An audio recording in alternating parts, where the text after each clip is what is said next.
Good morning. Welcome to the No Way Jose podcast. This is the Morning Dump. I am your host, Jose Galison, and this is the kitty of the day, Ty. Little lavender boy. Lavender is not quite a normal nude or skin-colored sphinx. Lavender, a slight off. He's kind of cute. I like. We actually don't have any normal nudes in this one. Everyone's something special. But if you guys like seeing my hot takes here on the Morning Dump, Monday through Friday at 11 a.m. Eastern, typically that's the goal. It's not always what we pull off. Or if you just want to see more kitties every day, be sure to hit the subscribe button and hit that bell for notifications. See you guys in the show. Beautiful thing right now. Rise and shine. It's a beautiful day. I'm alright.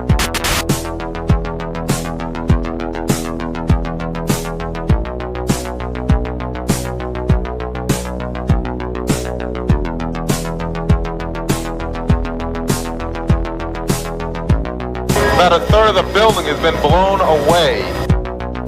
This is the bridge to the white light.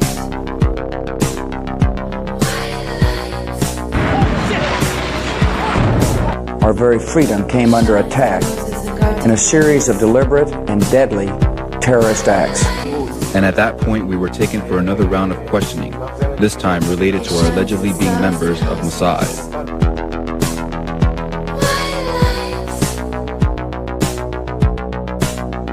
It's crazy evil.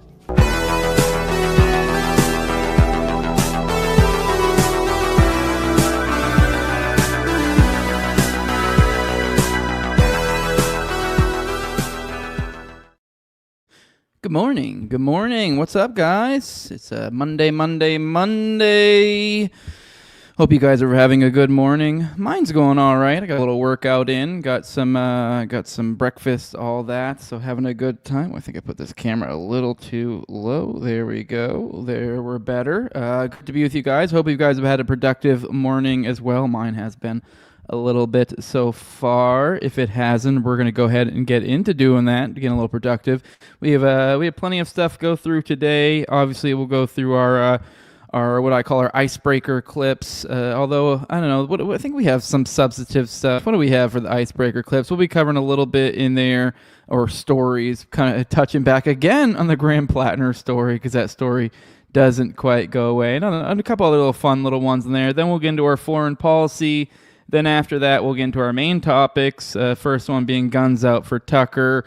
Anyone who's been paying attention to social media over the weekend has probably seen the lambasting that Tucker and company have been receiving from the establishment types. And then we'll also be getting the Jewbeard Cucks Kash is what I titled the second segment, which is, I don't know, it really is just an embarrassing story on Cash's account.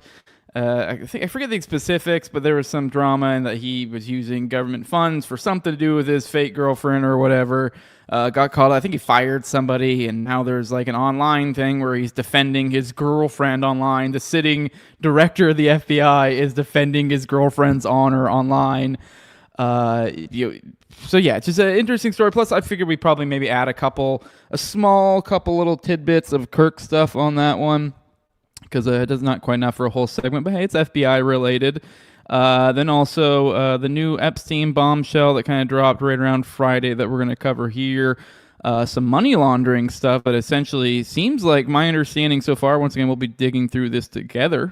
That's how this show typically works. It's an info dump. We're digging through this stuff together. It's like I bookmark a bunch of stuff that I just don't have time to go through, and I go through it with you guys. And a lot of times you guys actually help me form stories, tag me and stuff online, social media, and throw out the old @TowerGangJose to signal, hey, check this out. This might be interesting. But yeah, there was some, it looks like it's connected to his 2008 stuff is what it looks like. There was also like a side little money laundering investigation going on that we're now finding out about. So it looks like the cover-up went even deeper, which kind of makes us... should we be bringing Acosta back in for more questions? Because what the fuck makes his whole rigmarole from like a month or so ago even all the more implausible. But all right, guys, let's go ahead and get into our icebreaker stuff. Start off with a little bit of goofiness before we get into dour. But starting off, I hope you guys had a good Halloween weekend. Wow, really? Immediately, my audio thing went out. Wow, give me a second. God, you got to be absolutely kidding me. 1 second. Let's see if it kicks the audio off this. Oh, did it. Not that I need the audio right this moment, but all right, guys. I hope you guys had a good Halloween. JD Vance did, and I gotta say, I know I've excoriated this guy many a times on this show, but it is hard. I don't know. I go back and forth between sometimes it feels inorganic and sometimes I do just like the guy. It is hard. But here he is saying Happy Halloween online, JD Vance, and he's leaning into the memeing. It says, "Can you hear the screaming?" If anyone's seen that meme, one of the many variations of the JD Vance memes. And even furthermore, he had more fun with it. With his the way he dressed up, he dressed up as the meme. He was himself for Halloween, which is quite a thing to be able to say that you dress as yourself as a meme. Pretty awesome. Here you go. Enjoy this beautiful bean footage. Happy Halloween. No, just realize volume wasn't up. Let me try that again. Happy Halloween, kids, and remember, say thank you.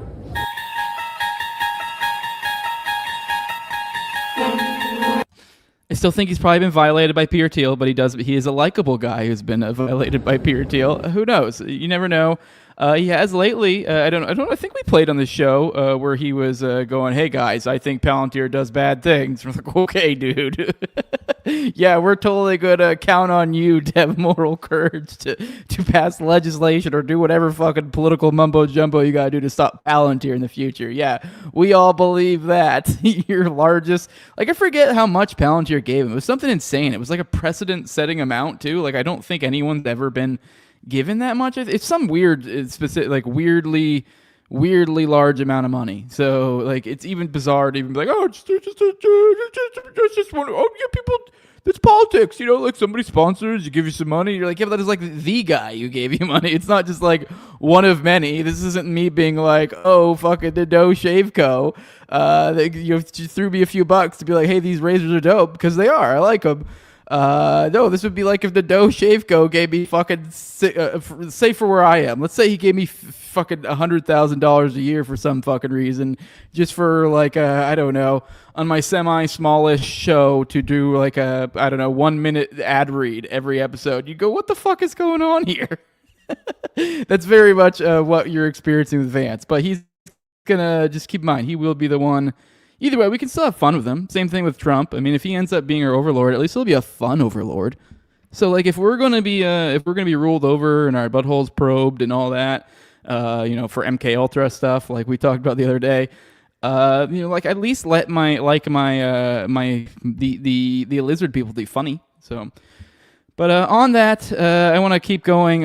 On the lizard people, I guess. Although I'm being a little bit safe. Once again, I want to be very clear with this story, the Graham Plattner one.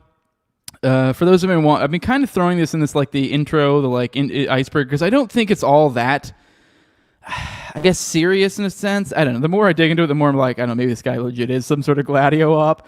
But Graham Plattner, for those who forget this story, he's a dude who recently, he had that Nazi tattoo that everyone freaked the fuck out over. It was the Totenkopf skull, I think is what it's called. It's some sort of very specific type of skull. And then his story is that he got it in Croatia, some sort of fucking weird, weird European, Russian-ish country like that. But yeah, in the military, the claim was, I got some weird ass, tattoo while the military. Hey, it happens. Whatever, believable. Everyone spins out about the whole Nazi angle. Oh my God. Meanwhile, on the same time, there was a whole bunch of reporting going on about his military past. I guess that he worked for some sort of Blackwater type company. I guess we found out it's not exactly Blackwater. Then there's stuff that came about this guy going to a $75,000 a year prep school, and just different things started piling out, coming out of this guy that makes you go, what? It's is it really the Nazi thing that we should be so much focused on? Especially for those who follow this show, a lot of that Nazi in regalia, symbolism, whatever, also passed on to Gladio type stuff. Essentially, fed death squads. Essentially. That thing got passed on because part of it is whether sometimes it's truth and sometimes it's a matter of just a veil that they're wearing for their purposes. I guess it depends on the person you're talking about at the time.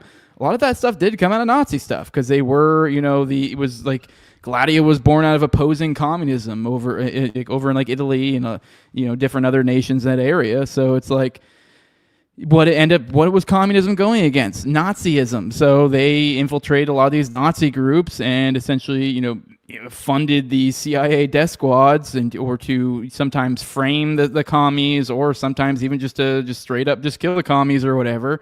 But point being is, so you can kind of see how there's overlap here. So it doesn't necessarily mean the symbolism that we saw with this guy Graham Plattner, and some of the patterns of his background aren't. The idea that you would go, yup, well, I guess he clearly hates Jews or has very specific thoughts, of the political theory of National Socialism. I feel like it's a little more plausible. Well, maybe this guy's some sort of like military, glowy plant of some sort. Wouldn't that make a little bit more sense? Well, he went on Breaking Points and to address the allegations, and I don't have any clips for you guys for this. I just would, if for those who are interested, to go check it out. And my mouth was agape. Let's just say that. Like, I was just like seeing this guy come on. Oh yeah, even with the kind of, hey, I'm just a, gruff little, and I don't know, whatever. Maybe that's his voice. I don't know. Maybe they did a good job casting, or maybe it's legit. I don't fucking know. But he does kind of have that, like, I got that gruff working man's voice.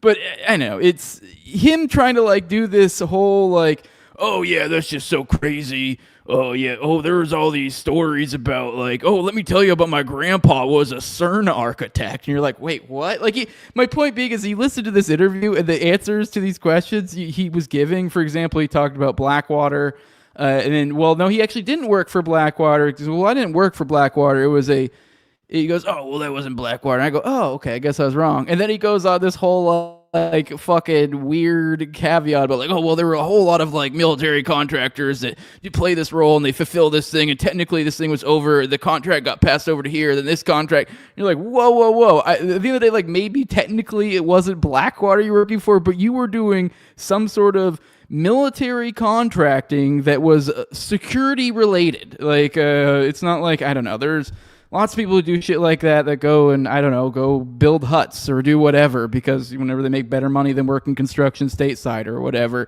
But no, he was like fucking security, which, like, sure, that could also be boring bullshit, but it's also like, this is during a period of time too in which, like, the Blackwater admitted to working with CIA. Now, again, I guess this technically wasn't Blackwater, but someone fulfilling the same exact fucking role. Which I don't think we ever covered in this story. One other funny thing that came up in his past is apparently he guarded the prison at Abu Ghraib, which a lot of people online got all upset about that. They're like, oh, look, this guy is guarding the prisoners and then he was like, and then everyone's like, well, no, he was just guarding the prison. Like, he wasn't. And so then, like, everyone then went to, like, oh, he was just guarding Auschwitz, which obviously, I know it's not quite the same, but it was kind of funny that, like, it's like all these, like, oh no, it wasn't really that I was Blackwater, but instead, no, I went on this other sort of like Blackwater type thing. And then after 6 months of doing that, I was like, I really don't like this bullshit. And then I just completely did a whole total 180. And now I'm a fucking oyster farmer in Maine. You're like, it seemed a little bit squirrely too in his answer of like, well, who got you to get into politics? I don't know. I'm just saying could just be a normal dude. Could just be a normal dude who fucking did some time in the military. I think even his $75K a year thing, he did kind of hedge that a little bit. His supposed, because that's how, that CERN factoid I just dropped you. Apparently, I guess his grandpa worked for CERN, which he said his grandpa was a CERN architect. I think he was implying that's where the money came from, because then he tries to be like, oh, my mom and dad didn't really make that much. I forget what he said his dad did. It wasn't actually some, like, I want to say it was like maybe like a professor or something, but it wasn't some poor person's job. His mom owns a restaurant, and then try to make her sound like she's poor or whatever because she's still working there. I don't know. Maybe it's true. But just then it kind of implying that, like, his grandpa, I'm assuming that's where the money came from. I think he said he only went there for like a year. But even the idea that you're supposed to be some down-home middle-class guy and then you just have $75,000 on hand, I don't know. Whatever. It didn't satisfy me. It made me very much the whole, like, I literally was watching this interview just mouth open like, what? So go check it out. It's on Breaking Points. You guys might get a kick out of it. It's something. It's something. Be on the lookout for that guy. All right, next. Apparently Mark Levin's been blacklisted from, or not Mark Levin, Dave Smith's been blacklisted from from Mark Levin's show. I guess he found Legion of Skanks, so we did it, guys. Mark Levin found Legion of Skanks. Although, I don't know, it was one of the weaker ones, to be honest. What it was is, what they're sharing here is Dave Smith gets grilled by his co-host for bringing notorious anti-Semite Jake Shields on as a guest. And what he's sharing here is some like argument Dave had, which I'm going to be completely honest here. I don't care. Not that I like have any sort of reach. This will ever reach Big J's fucking ears, but Big J was big gay, big fucking gay, super duper fucking gay. I'll be honest, I didn't watch I haven't watched Legion of Skanks in a long time. I used to watch it regularly, but just, I don't know, I just got over it. Not any shade, I just don't really care for comedy podcasts anymore. But, yeah, so I didn't even watch the Jake Shields episode in question. I think I heard clips of it here and there. So I can kind of get where, like, you know, some of the comedians get upset and, like, maybe he wasn't the greatest guest. Maybe not the best for Legion of Skanks. And by no means is that shade at Jake. I mean, he platformed me, and I like Jake. You know, it did help me out, that's for sure. But probably maybe not a comedy podcast, maybe not the spot for him. And also, while I know they do portray themselves as the most offensive comedy podcast, really they kind of aren't, not by today's standards. So, I mean, there is definitely offensive stuff to be had in there. But point being is their sensibilities are actually kind of liberal. So bringing Jake Shields on there, I don't know. I don't know what Dave was thinking. But whatever. Big guest maybe is what he was thinking. So maybe not the greatest idea, but fucking... what's his face? Big J was really gay about this, but it's just funny. I find it that Mark Levin found Legion of Skanks, so we might enter a funny, because this is weak sauce. If he's finding Legion of Skanks now, I'm kind of excited. This has been the thing forever when everyone's always like, "Oh, is Dave Smith going to run for politics? This is going to be a thing. They're going to find the nigger reel. Like they're gonna wreck his ass." Or like, I'm kind of looking forward to it. I kind of hope they do it. It'll be fun. I mean, I don't really, from what I know, I don't think there's anything crazy personal that would ever Dave would be like destroy Dave in any way. It's all just like he said no words and stuff. So it'll be just a fun time. So I look forward to that. That'll tie into our main topic today. This next clip particularly kind of, this all leans into the next topic and where the future's going. I wouldn't be the least bit surprised if we actually do see like Dave Smith nigger reels in the near future. I mean, I don't think it'll work, but I just do think these people are that tone deaf in this period of time. But let's watch, and on that, let's see tone deaf Lindsey Graham here. Speaking of Donald Trump, he said, hey, so he's a great president. If you don't believe me, just ask him.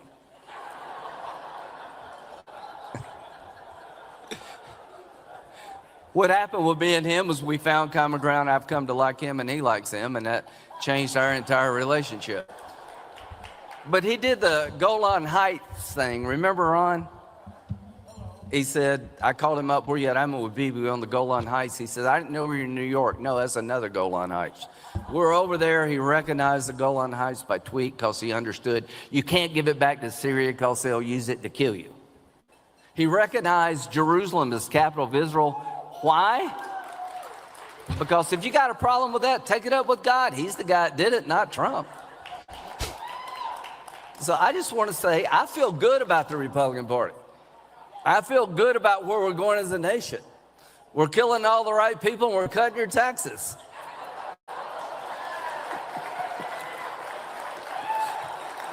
Trump is my favorite president. We've run out of bombs. We didn't run out of bombs in World War II.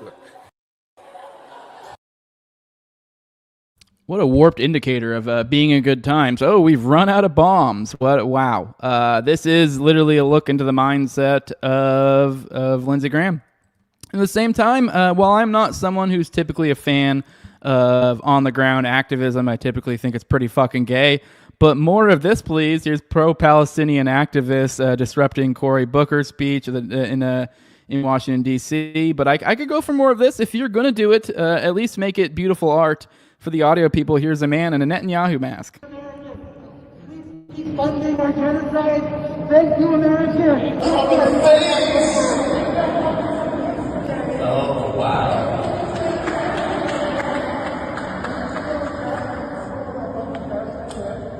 Thank you for saying something about For the audio viewers, thank you for staying silent about the Christians Israel's killing.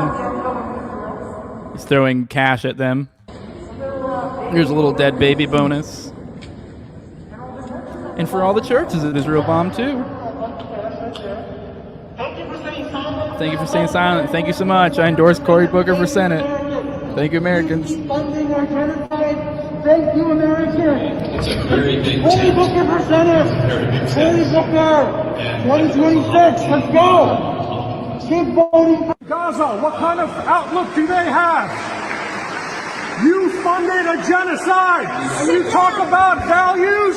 You voted to send bombs to Israel, and you're talking about love and values here, and children in your neighborhood. Children in your neighborhood get Twinkies and apples. They don't get bombed while going to get them. You took $800,000 from AIPAC. Awesome. I love to see this sort of stuff. I hope to see more of this in the future. Let's roll the chat. Say our good mornings, and then we'll get to our foreign policy part of the show. Good morning, Fred44. Good morning. Good morning. Good morning, CS. Good morning. Good morning, Retardio. Genio says morning, Jose and Dumpers. NHH. Nigga Heil Hitler. Good morning, Bobo. Good morning. Good morning. Good morning, Knife Safety Plus. Good morning, Queen Calmeds.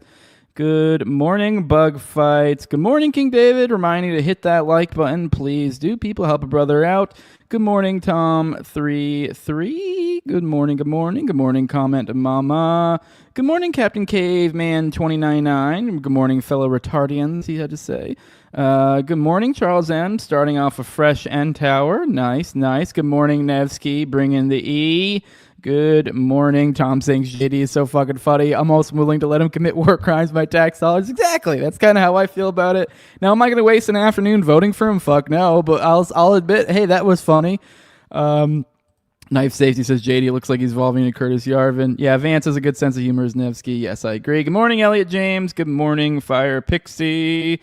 Queen Collins, I think the right just really understands memes are what are swaying the public.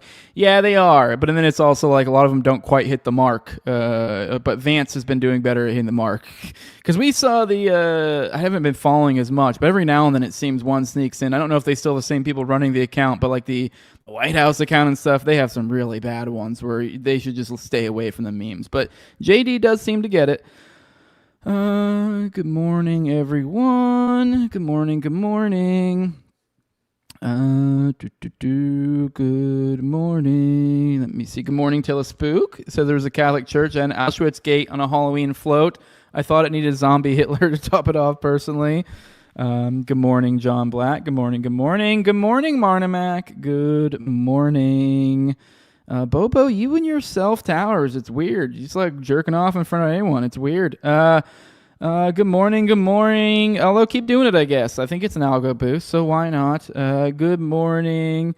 Nevsky says Jose would have been Grand Platinum if God didn't give him bad eyesight. Glory to God. Yeah, that is true. It's like I could have been fucking, like I said the other day, like if it wasn't just for my shit eyesight. I mean, although I don't know who would. I might have failed too. I failed Seer, which was like the only one I could get into with bad eyesight, and like so like I don't know. But although I heard a lot of people say that one was fucking. Like a lot of the guys who failed out from some of the other special forces, they'd let them try there, and all of them. Everyone I knew failed. Everyone in the class there failed. I think there was one guy who got washed back due to he had hurt himself or something. He was a badass, and I heard rumors he made it through when he came back because they let him stay back and like recuperate and try again. But nope, they told me to get the fuck out. I fell asleep while I was sharpening my axe because they give you like a bunch of tasks to do.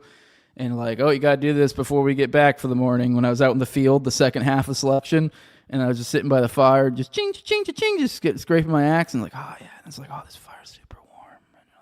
And it's all about like time management. Anyone's been in the military, it's that same principles. That's all they do. They just that same shit. They don't ever technically be like, you can't eat or like you can't sleep. They'll be like, well, here are your tasks that you need to do, and we'll be back tomorrow, and you're shit canned if these things aren't done. So. That's how that game works. But yeah, I could have been it. Anyways, yeah, I guess I could have ended up being him if I had better eyesight. I don't know. It is funny. It is weird. He is from Maine, and is like he's from a part of Maine that I'm from, and like I remember I've told you guys I moved away out of Maine like halfway through high school, so like a lot of that stuff's kind of like fuzzy memories. But I want to say he said the prep school he went to was like John Baptist. So some of the names of the places were familiar to me. But so he is kind of correct because he does go into that interview about how like there is a weird economic nature in Maine about how you will see the hyper rich and the hyper poor next to each other. It kind of his like answer to like the weird like prep school situation. That is true. Maine is weird like that. So I can kind of see how that would be the case. I can somewhat see plausible his story. But yeah, I don't know. Either way, just interesting. The guy is from Maine, and I don't know. The guy does strike me as he glows. Although, who knows? Maybe somebody, one of my family members I haven't talked to forever, let me up. Be like, no, he doesn't glow. Because it is a small town over there. Because they really does emphasize like it's a small community, really small, really rural in that place, and it is like this weird disparity between really rich and really poor in that area. Good morning, Gotis. Good morning. Everyone's agreeing. Big Jay was being super gay, although yeah, Jake not a great guest. So yeah. Good morning. Good morning. Tom says never gone to Skank, especially once I found Terror Gang. Yeah. Let me see if anyone else new in the chat to say or good morning. So good morning. Aggressively agreeing. We had more bombs after Dresden. It's quite the take. Yeah, I know. Someone says can't wait for a Davey Smith nig reel just for my own ears. Yeah, it would be great. I've always said that's how you know you make it when you got your own nigger reel. That's how you know you made it. One of these days I'll get there. We'll get there. It'll take a while. There's not many on this show. They're mostly over on Tower Gang. So for anyone compiling my takedown video. For if that works in a decade from now. Good morning, Kimberly there. Good morning, Gordon Bombay. Good morning, Joshua. Good morning, Nick Rivera. Good morning, Alien Big Cat. Good morning. Good morning. JD trying to be one of the plebs. Yeah, it does sometimes feel like that a little bit. All right, we're all caught up. Let's get into foreign policy. Let's check in on what's going on in the wide world. In our nearby swimming pool, we're murdering people again. Old Hegseth said on Saturday that U.S. has bombed another drug-running boat in the waters of Latin America. Secretary of War, or it said the Hegseth, but this one is, so here's another stuff video. Apparently this one's all blurry and weird. Let's watch. I guess you guys can see it. This is somehow their proof that they murdered a boat, which is just weird. It is all blurred out, so like, this is bizarre. Now they're getting even somehow once again we could go ahead and jump ahead of this one. There has not been any other intel. Let's see. Let's actually fuck it. I to be honest, I didn't even read because I just knew. Yeah, there's not going to be intel, but let's just look for shits and gigs. As usual, he provided no evidence to back up his claims about what the boat was carrying. But not only that, it's worse than that. This is what we have to like. Because keep in mind, these videos are evidence of something. So now we even have less evidence of something even occurring. This literally could be like me taking a picture of my balls at like really close like zoom. Like this is, you know what I mean? Like you just have the flash. Like that's just like you're seeing the camera. Like we can't even tell anything's happening. Not that I necessarily want to see murder. I'd prefer they stop murdering people every other day on the high seas. But this is a whole lot of proof of nothing. This is a bright light on a screen. I guess maybe you can say balls. It'd have to be some sort of, I don't know, maybe like a zoom in on some sort of, head of a match or something. This isn't even clear to me that's a boat being blown up. So this is how little intel we have for murder. And at the same time, Hegseth saying he is declining whether to say the U.S. is planning to bomb Venezuela, which isn't that surprising, but they've just been kind of playing this weird back and forth game about what the fuck they're doing. I know Trump's kind of played fast and loose. In response to whether they will, he says, appreciate the question, but of course, we would not share any amount of operational details about what may or may not happen, Hegseth said in Kuala Lumpur, Malaysia, when asked if the U.S. preparing to strike inside Venezuela. Miami Herald report on Friday the U.S. has made a decision to attack military targets inside Venezuela as part of a campaign against the government of President Nicolas Maduro, whom the U.S. seeks to oust. The report says the U.S. strikes could begin in a matter of hours or days. When asked by reporters on Friday if he was planning strikes inside Venezuela, Trump said no, but he was asked again on Sunday and declined to answer. But yeah, so he's like, I think it was like last week he was making all this bluster and there's all these reports, so a little squirrely. I guess this is a positive story. It feels weird to frame it this way, but holy shitballs. I don't think I've seen this, but Israel only, I think, murdered one person in the past 24 hours. I am fucking astounded. I'm not going to lie. Just bewildered. But yeah, so at least one more Palestinian was killed in an Israeli strike in Gaza on Sunday as the IDF has continued its attacks on the Strip despite the ceasefire deal. According to Wafa, a Palestinian man was killed by an Israeli drone attack in Gaza's eastern Shujaiya neighborhood.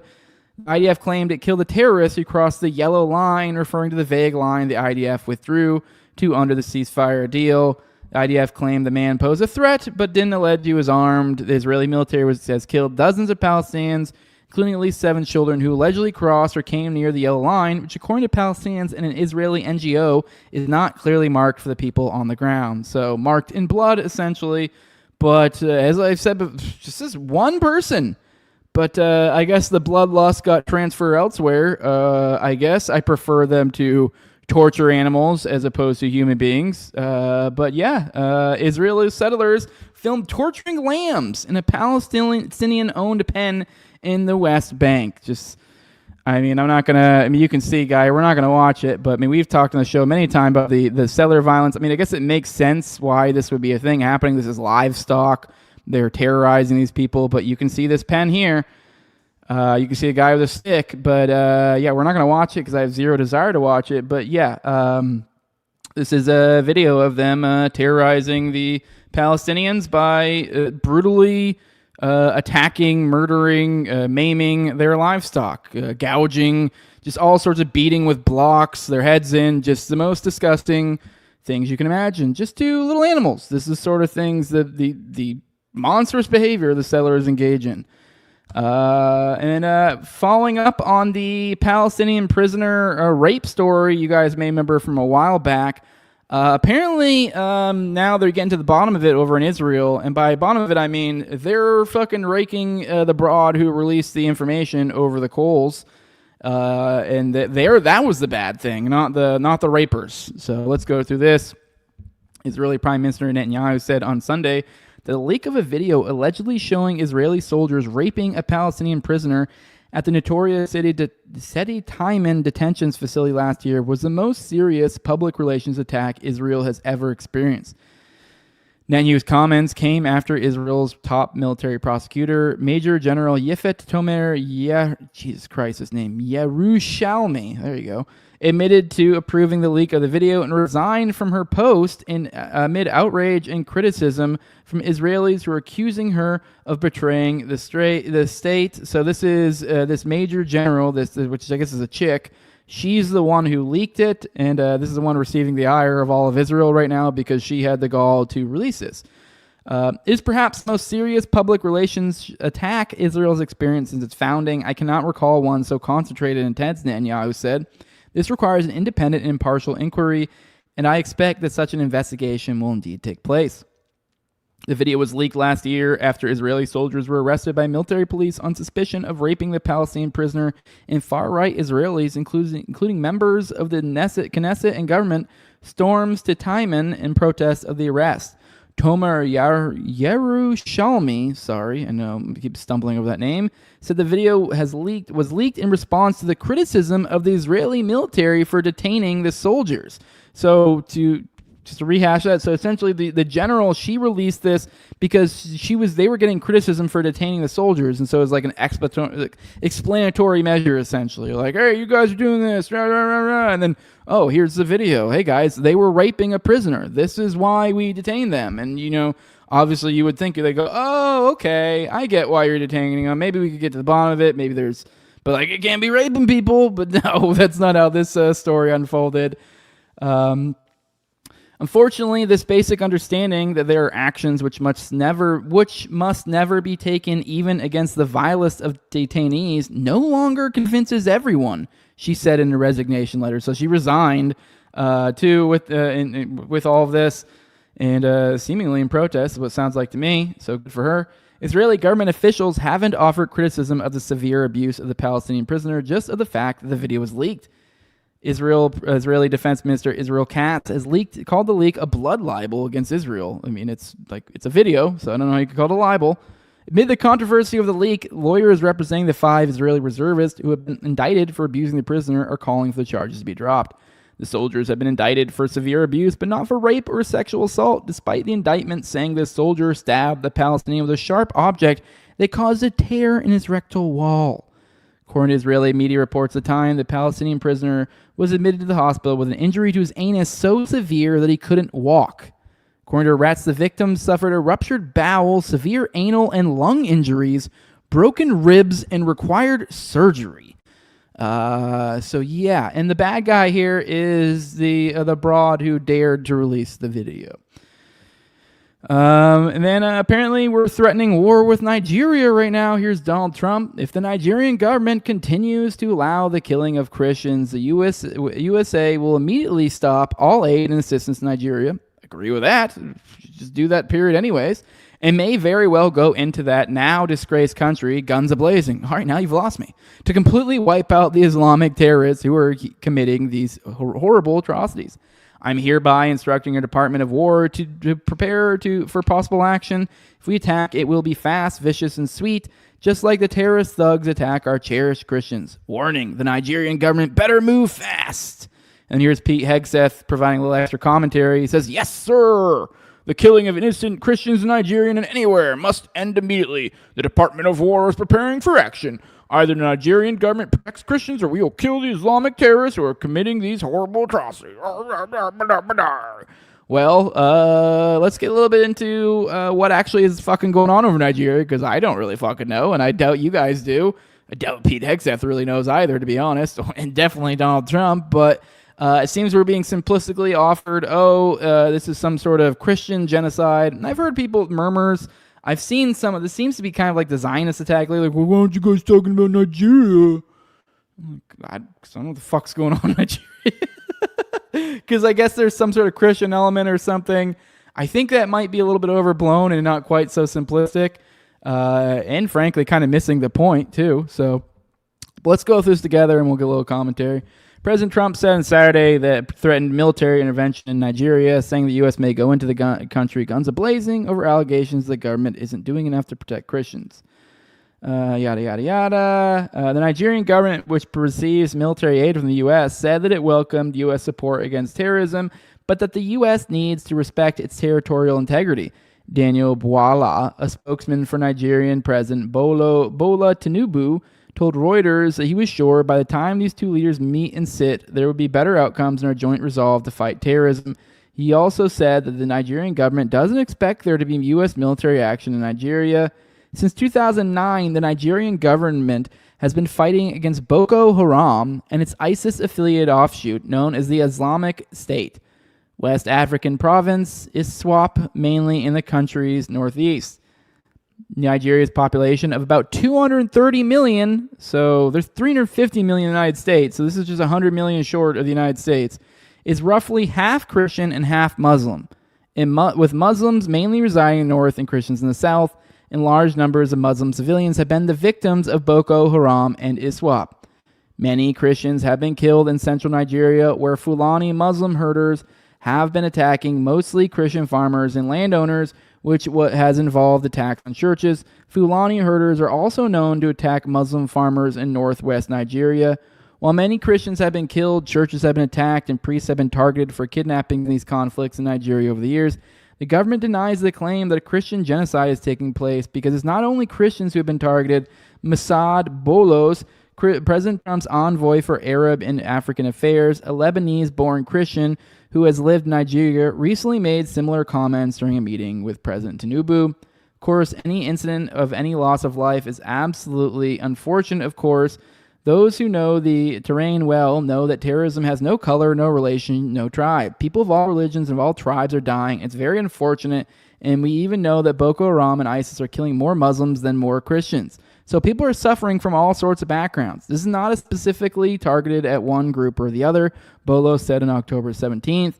Trump's threat of military action came after he labeled Nigeria a country of particular concern, designation given by the State Department to countries it deems engage in or tolerate severe violations of religious freedom. The designation generally or potentially paves the way for sanctions against Nigerian officials. Now, obviously, it's not quite as simple as herder. They're killing Christians. Oh, Christian genocide. No, they're killing Christians and Muslims. And which is why genocide, this is kind of the root of the problem of why genocide kind of fucking sucks as a concept. There's mass murder occurring here. That is bad. I think we should all be able to agree mass murder is bad. If anything, the funny thing is it's honestly kind of we have, it seems like after digging through this, you're oh, cool, no genocide. But you're in a certain sense, you're yeah, but this is actually fucking worse.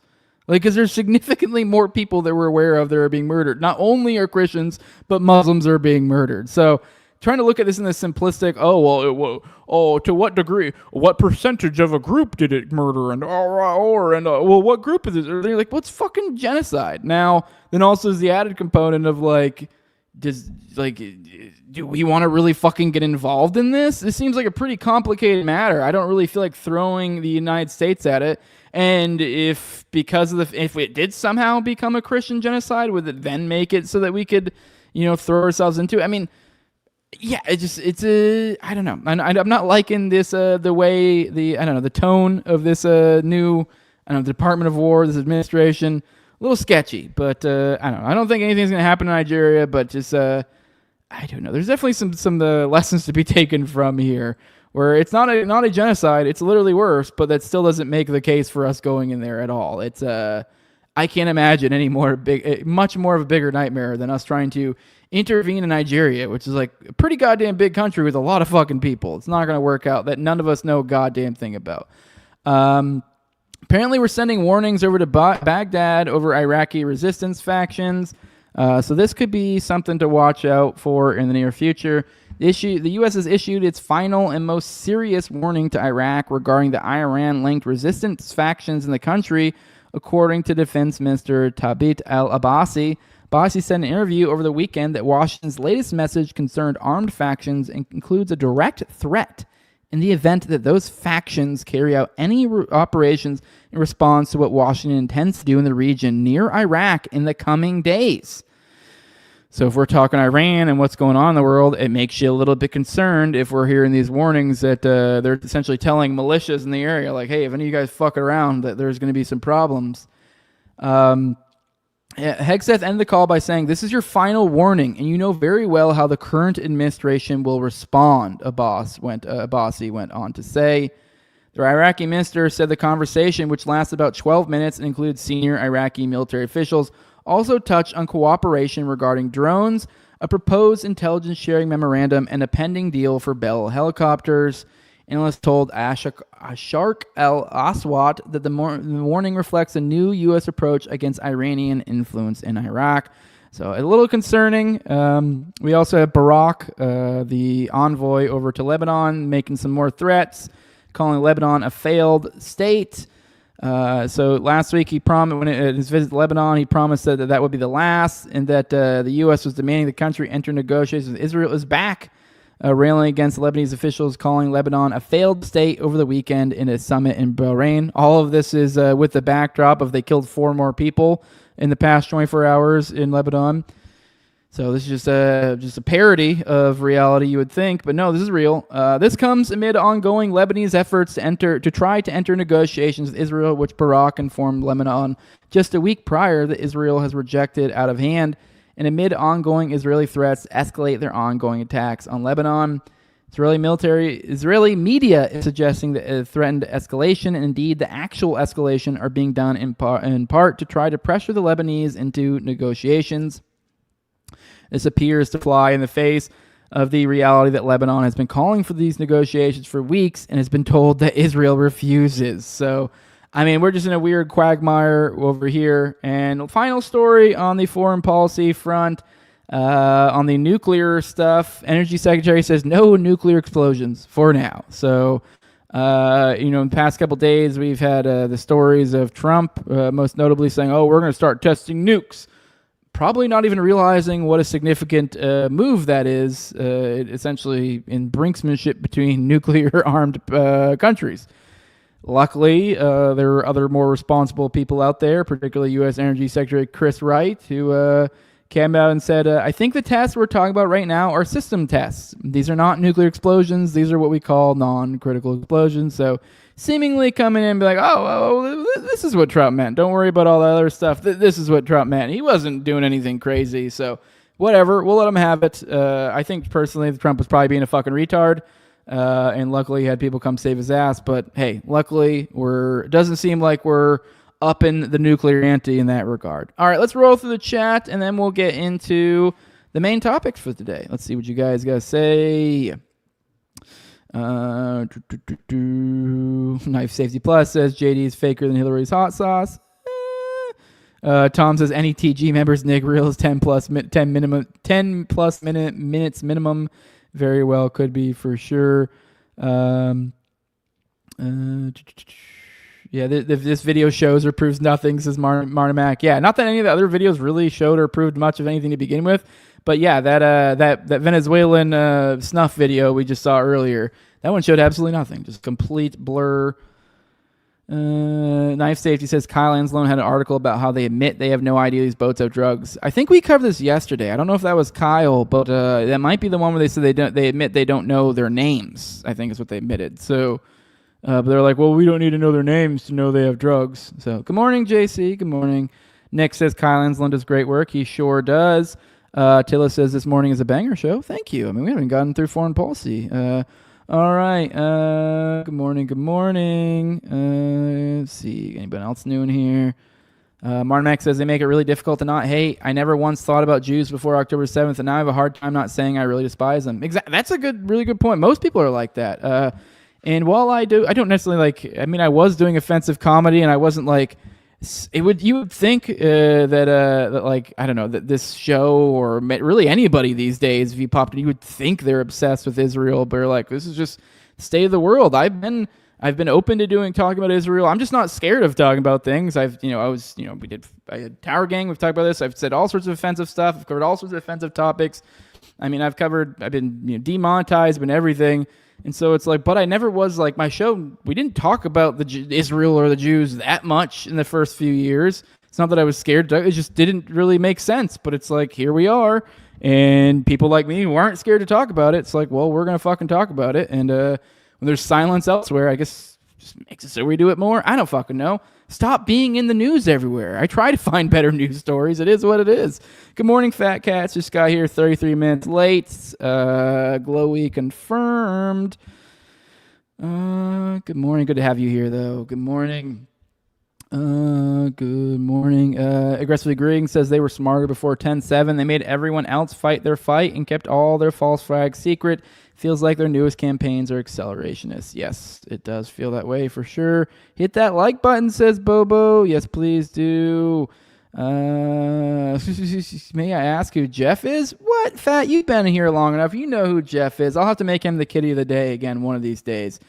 But yeah, he's always sleeping somewhere, so I can never find him. Let me see. Is he around here? Jeff? Nah, he's not nearby. He's probably sleeping under my kid's bed. Yeah, Jeff's an enigma at this point. It says, comment mama, Fat Cats missed the pussy of the day. It was Ty. It was a beautiful lavender boy. Tribals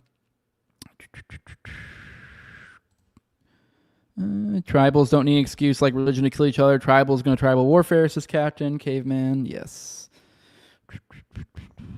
Good morning, Chuck Bam. Good to see you here. Getting through the chat. Oh, we're almost caught up now. We are all caught up. All right, guys, let's get into the first story of the day. We have a little bit of a clip show for at least the first, I don't know, maybe 20, 30 minutes of these main topics. Because there was an event over the weekend, and a lot of people had a lot of things to say about a lot of us in the anti-Zionist. Man, are you kidding me? Right off the bat, of course, StreamYard dropped the ball. Give me a second. Got to set it back up. Now I gotta riff about vamping for a clip. There we go. Got it now. All right, let's watch Mark Levin be Mark Levin. For 6 months, I've been fighting these bastards, whether it's Tucker Carlson or whether it's Nick Fuentes, and I've been looking over my shoulder looking for help. And you know what I found? Nothing. Nothing. We're here today to do something about this. What do you mean we don't cancel people? We canceled David Duke. Donald Trump canceled David Duke. We canceled Pat Buchanan. We canceled the John Birch Society. We canceled Joseph Sobran. We canceled pornography on TV. We cancel stuff all the damn time. Hitler admirers, Stalin admirers, Jew haters, American haters, Churchill haters. You're damn right we're going to cancel them and deplatform them. It's called the market system. They don't have a lifetime job like a bureaucrat who we're going to protect. And if they're your friend, there's something wrong with you. No Hitler admirers. Listen to this. I bit back this right here. We're going to cancel them and deplatform them. It's called the market system. They don't have a lifetime job like a bureaucrat who we're going to protect. And if they're your friend... You hear that? They don't have a lifetime job like a bureaucrat that we're going to protect. I mean, it's just a weird aside from to throw in there, but all right. There's something wrong with you. No Hitler admirer, Holocaust denier, platformer should be anybody's friend, as a matter of fact. You don't get to wrap your psychotic, mental, unhinged, Nazi... I disagree. Those are some of my best friends, but let's go on. Klan, jihadist, bullshit around American patriotism. You don't get to claim you're MAGA and America first when you're lining up with the Marxists and the Islamists and Hamas and the terrorists. The cowards. We're surrounded by cowards. I think here's a good example of kind of what the root of what I was trying to get at, too, with that whole genocide story in Nigeria. Is like this stupid, like, this conceptualization lately, which is, I guess, it's collectivization in a sense, where it's been this, like, stupid... And I guess it's kind of this idea of like, oh, seeing it as, the Jews or the Christians or it's like stupid, reductive generalization way of thinking, I guess, is because a lot of people have now, with all of this J stuff lately, what I've noticed is there's been this attempt, and I think maybe there's pros and cons, where they're trying to make the Christian identity more, which is, okay, whatever, fine, there's pros and cons. But with that, they're also kind of trying to find the dumbest way to understand these things. Like as we've seen with like the Hegseth thing, we're like, look, Christians are under attack in Nigeria. We need to come to the fore to protect our brothers. Like that sort of shit. You're like, where it's like that's not even really what's going on. It's also like a kind of a dumb way to look at it. Like kind of trying to weaponize this identity. And I think that's kind of the issue. This and then it's like, oh, what are you with the Muslims? Like what? What the fuck are you talking about? Like, I don't even know. I don't know if I know a single Muslim. Actually, that's not true. I had a patron who's a Muslim guy, real nice guy. That's like, I think that's probably like the only Muslim guy. I knew like one chick once, but it's not even like a thing to me. So I don't know. Just this like dumbed down way of like everything becomes we need to, kind of like dumb down to, square block, square hole, or circle block, circle hole, like this sort of dumbed down thing. I mean, there is something to thinking generalities and collectives, and those things can affect it, but it's just been a really, really dumbed down analysis that I've seen come from these Zionist types. Cowards who have microphones, who have TV cameras, who have websites, who have columns. Cowards. It's spelled C-A-R-L-S-O-N. It's spelled F-U-E-N-T-E-S. It's spelled O-W-E-N-S. It's spelled B-A-N-N-O-N. It's spelled Marjorie Trader Green. You can figure that out yourself. And they're not alone. How are we going to attack the Mondamis and the Talibs and the Omars and the Sanders and the rest of them when in our own house this poison is spreading? We've got to take care of business. We can fight the enemy on the other side. But the problem is, the more daunting problem, the more complicated problem is when they're in our house. All right, so whatever. Mark Levin's upset. Who gives a fuck? But all right, we got Randy Fine entering the buffet as well. Let's hear what he has to say. For the kids down here. I would say. Because it's easy to, but I'm here for the kids down here. Because it's easy to talk about anti-Semitism on the left. I want to talk about the dark force rising on our side. This motherfucker has no room talking about dark forces. He looks like he does dark things with little boys. But let's keep watching. Multiple speakers have talked about the rise of anti-Semitism on the right. But it is not enough to speak in platitudes or generalities about the fight. We must call evil by its name. 5 years ago, if I was talking to my father, who's watching, hi Dad, if I was talking to my father at 8:59 p.m. at night, he would say, Randy, I gotta go. Tucker Carlson's gonna be on. But make no mistake, today, Tucker Carlson is the most dangerous anti-Semite in America. He has chosen to take on the mantle of leader of a modern-day Hitler Youth, to broadcast and feature those who celebrate the Nazis, those who call for the extermination of Israel, to defend Hamas, to even criticize President Trump for stopping Iran's nuclear ambitions. God forbid. Friends, make no mistake, Tucker is not MAGA.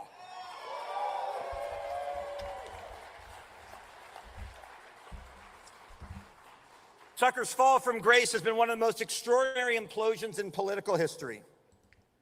And the rapidity of it has created real challenges for us all. Because our friends don't have our shared experience. I even deal with this with my colleagues in the House.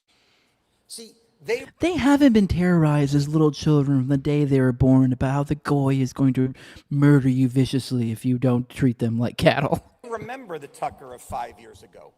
They don't live with anti-Semitism every day. They don't think about it the way that we do.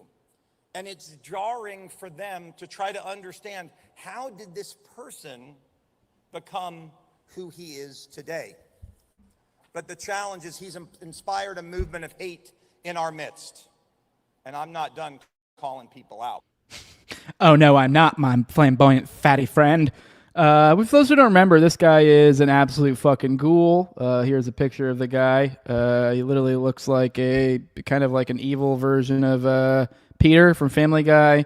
Here's one of his many tweets. You can go through his greatest hits on tweets. He said some just absolutely despicable things in regards to the innocent people over in Gaza, essentially the idea of there being none, kind of murder. For example, here's one. There's no suffering adequate for these animals. May the streets of Gaza overflow with blood.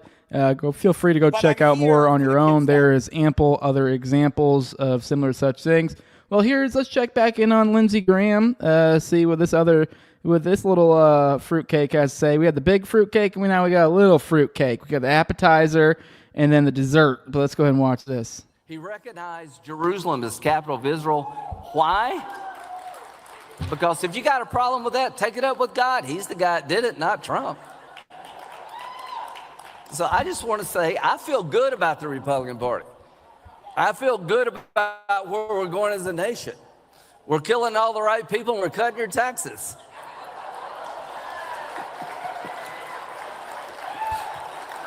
Trump is my favorite president. We've run out of bombs. We didn't run out of bombs in World War II.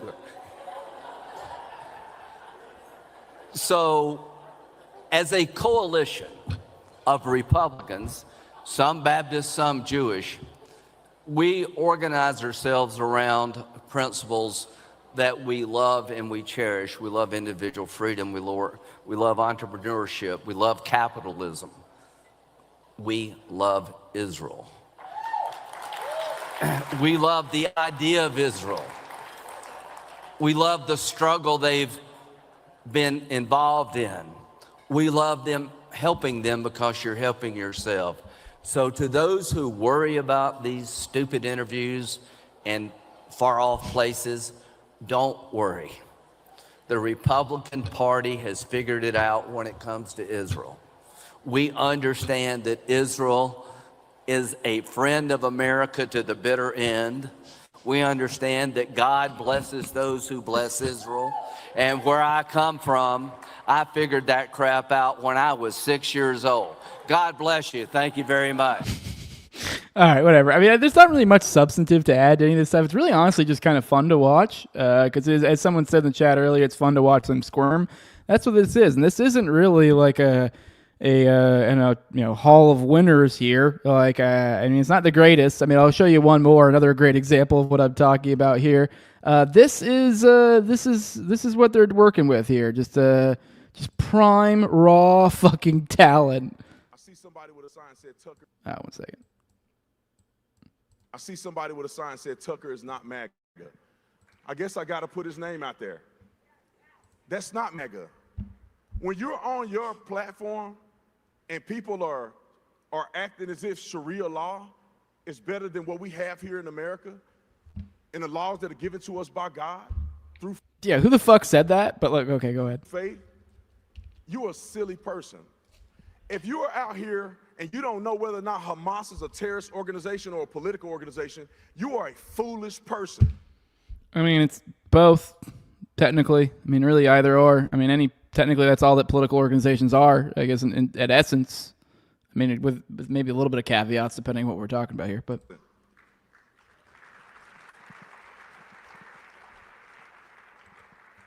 And since I'm already name dropping, everybody saw that interview.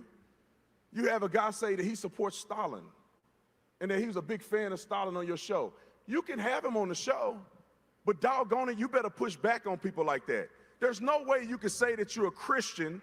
There's no way you can say you believe in God and you support a person like Joseph Stalin, who did not believe in God, who killed so many people. Enough is enough. all right, a lot of good questions there. Made some good points. The only thing I'd want to ask Brandon Tatum or Officer Tatum, whoever this guy is, I'd be curious how he'd felt if he didn't have breakfast this morning. That's the only thing I'd be curious about this guy. There's no point in responding. You can just tell by the way. I mean, I guess I shouldn't be throwing these sort of stones out, living in a glass house myself. I sound a bit retarded. But I think sometimes you can just listen to someone talk and be like, that nigga's retarded. And he's one of them. I don't know. I don't really try to church up the way I talk. Maybe I sound retarded. I don't fucking care. I don't really try to hide from it. But this is one of those retards trying to look smart. Dude's retarded. I don't really know to say what other. Honestly, I don't even know what the fuck this guy is known for. Could someone tell me? Officer Tatum? I mean, I don't understand how this guy ever rose to prominence whatsoever. Every time I see him, it's just the most unimpressive thing I've ever seen. Not entertaining, not funny. Not anything. I just don't understand what I'm genuinely asking, chat. Please tell me. I'm genuinely curious. How did this guy rise to prominence? Off of what? What was his grift? Like, this is like Maj Touré level fucking retardation. Like, this is actually not even, like, he's beyond that. He's beyond Maj Touré. Like, at least Maj Touré, he's like, heard her with guns. You're like, okay, I like guns. Liberty, Ruha. Blacks should have liberty too. I'm on there. And then it's blah blah. You're like, okay, whatever. But yeah, this is their bench. This is what they're working with. I guess one other thing, a note to kind of add, I guess, to this whole conversation. Obviously, it seems Tucker is the target here. There also was there's this weird new angling of like, essentially trying to re-embrace the concept of canceling, and it's just really just impotent. It's really pathetic. It's kind of funny. They tried to do it with Justin Buchanan, particularly. I guess it was Justin Buchanan's, his birthday over the weekend, the politician. I never got too big into him.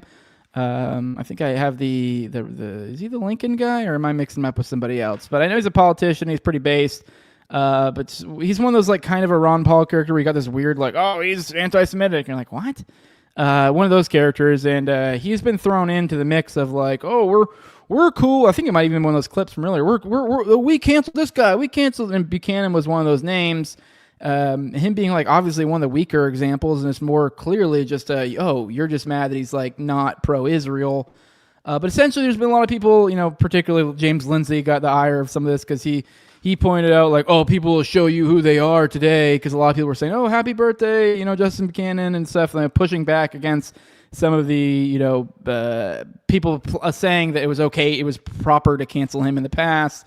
And then, then the pushback from the anti-Zionists, like, oh, these guys are showing who they are. And it just kind of fell flat. I don't think anyone gives a shit. Despite the fact, I'd say Twitter's still broken. Anyone who's on there, it's broken as shit. I see people with much larger or similar, not much larger, but decently, like, it seems like anyone under 50K is struggling unless you're fucking deep-throating Israel. It's actually quite ridiculous to see if I was aware of it. But yeah, so this seems to be, I know before we broke for the weekend, I covered on the morning show, and I kind of gave a little bit of guff to people who were leaning a little too hard to the whole neutralize scandal with Josh Hammer. And I still stand by that, but I do got to say now, there's a little bit more to it. I think with some of the things being thrown about Tucker now, it's starting to get a little bit more like, okay, I wouldn't be surprised. I mean, now, do I think they're actually going to do something like a la Kirk? I doubt it. That would be way too on the nose, but I mean, if there's one thing, I guess kind of to that story, I had saved, and I figured we wouldn't cover it because who gave a shit. I had saved, actually, Josh Hammer's response to all of this, and because I was going to kind of be like, hey, guys, this is kind of what you get. You got to make him look kind of semi-favorable here. And it was his response being like, oh, look at you guys being ridiculous and clearly being bad faith and yada, yada, yada, jumping on this neutralize thing and rah, rah, rah. And you know what? He was right. Like, pretty much, I mean, obviously, the way he characterized it, some of the stuff I wouldn't agree with. But in a sense, he was correct in the sense that, like, technically that isn't a good faith. I know this is, like, kind of J games here. But if you're playing against the J and playing J games, well, you can't be coming with weak shit. And I thought that was weak shit. This whole, like, neutralize. That's some weak sauce. Should have honed in on him being a faggot in that article. That would have been a lot more of value, in my opinion, than kind of making yourself look like the faggot by being like, I think this means you want to kill me. And like, well, I think it very well might mean that. It kind of makes you look kind of histrionic when you behave that way. But it is becoming a little bit more, there's a little bit more to it now. And there is something, too, that is funny that, like, whatever this, while obviously I'm not saying these guys are perfectly coordinated, it's like, you just can't take the W. Because, like, my hazarding was for the Josh Hammer thing was like, you guys are playing this a little too hard. This can blow up in your face. But it's like, man, one of these days, the mind of the Zionist needs to be studied because it's like they just can't even take a W. It's just that, like, even with that, they just still, you'd think he'd settle back, lean back a little bit. Like, okay, we got to let him, like, a little fluid. Nope.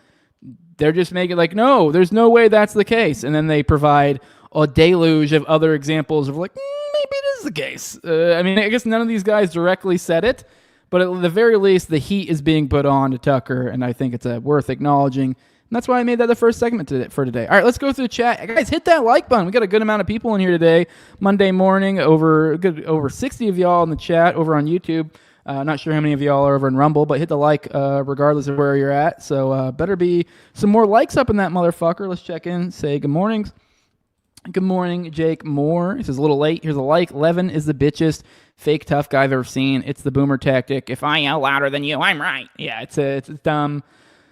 Firebix says, stop hanging on my senator. She just likes to drink mint juleps down by the pond with all her little ladybugs. Little Graham, Lindsey Graham. Just skipping down the street. Just, oh, there's a dead baby. Oh, there's a dead baby. Oh, there's another dead baby. Good morning, Eric Petty. Good morning. Good morning. Good morning. God just says this guy is selling me on Twitter. Gerald says I'd be laughing, wasn't gagging. I don't know. Did I say something funny earlier? Oh, you're laughing about the mint juleps. Yeah. All right. How do you feel about usury? Says Gerald Hall. Go check out my Going Hard on the Jays episode that's on Patreon right now. I was going to release it this week. I'm probably going to release it next week because I'm not releasing on YouTube. So for the Rumble people, you get a little bit of a perk here, and for the audio people, because that one went a little too hard. All right, let's see what else we got in the chat. Tatum is the fakest motherfucker, says Eric. Ooh, are we going to get some explanations of what the fuck he actually did? Because I am curious. How much Dawn do you think he uses on his chicken legs? Is aggressively agreeing. He's so embarrassing to be... Oh, they're talking about... Okay. Let me see. Someone has to tell me in here why. How does he feel about SNAP benefits, though? Jose, you're full retard. Yeah, that's true. That's true, Gerald. Yes, Jose, that nigga's retarded. Yeah, he probably lazy to do it, too. Let me see. No one's going to tell me what this guy even, like, what he even came from. Oh, good morning, Mark Newcomb. Good to see you in the chat. Good morning, Wise Elk. I don't think I said hi to you earlier. Okay, so no one knows where this guy came from.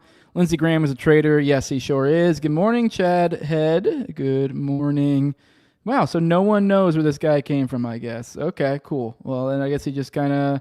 He goes back to the early Red Pill days as a middling black influencer, says Wise Elk. Okay, that checks out. That makes sense. All right. Makes sense. Just hung out long enough. Smash that like button, says Bobo. Yes, please. Johnny Shanks a lot. First, I've heard of Tatum defending BLM, doing the ex-cop who defends cop shtick. Was he defending BLM during the ex-cop who defends cops? Wait, which was he doing? Oh, during BLM. So he was the one who came to the defense of cops during BLM. Okay, I got it. All right. Chad Ed says the show good. Hit that like button. Yes, please.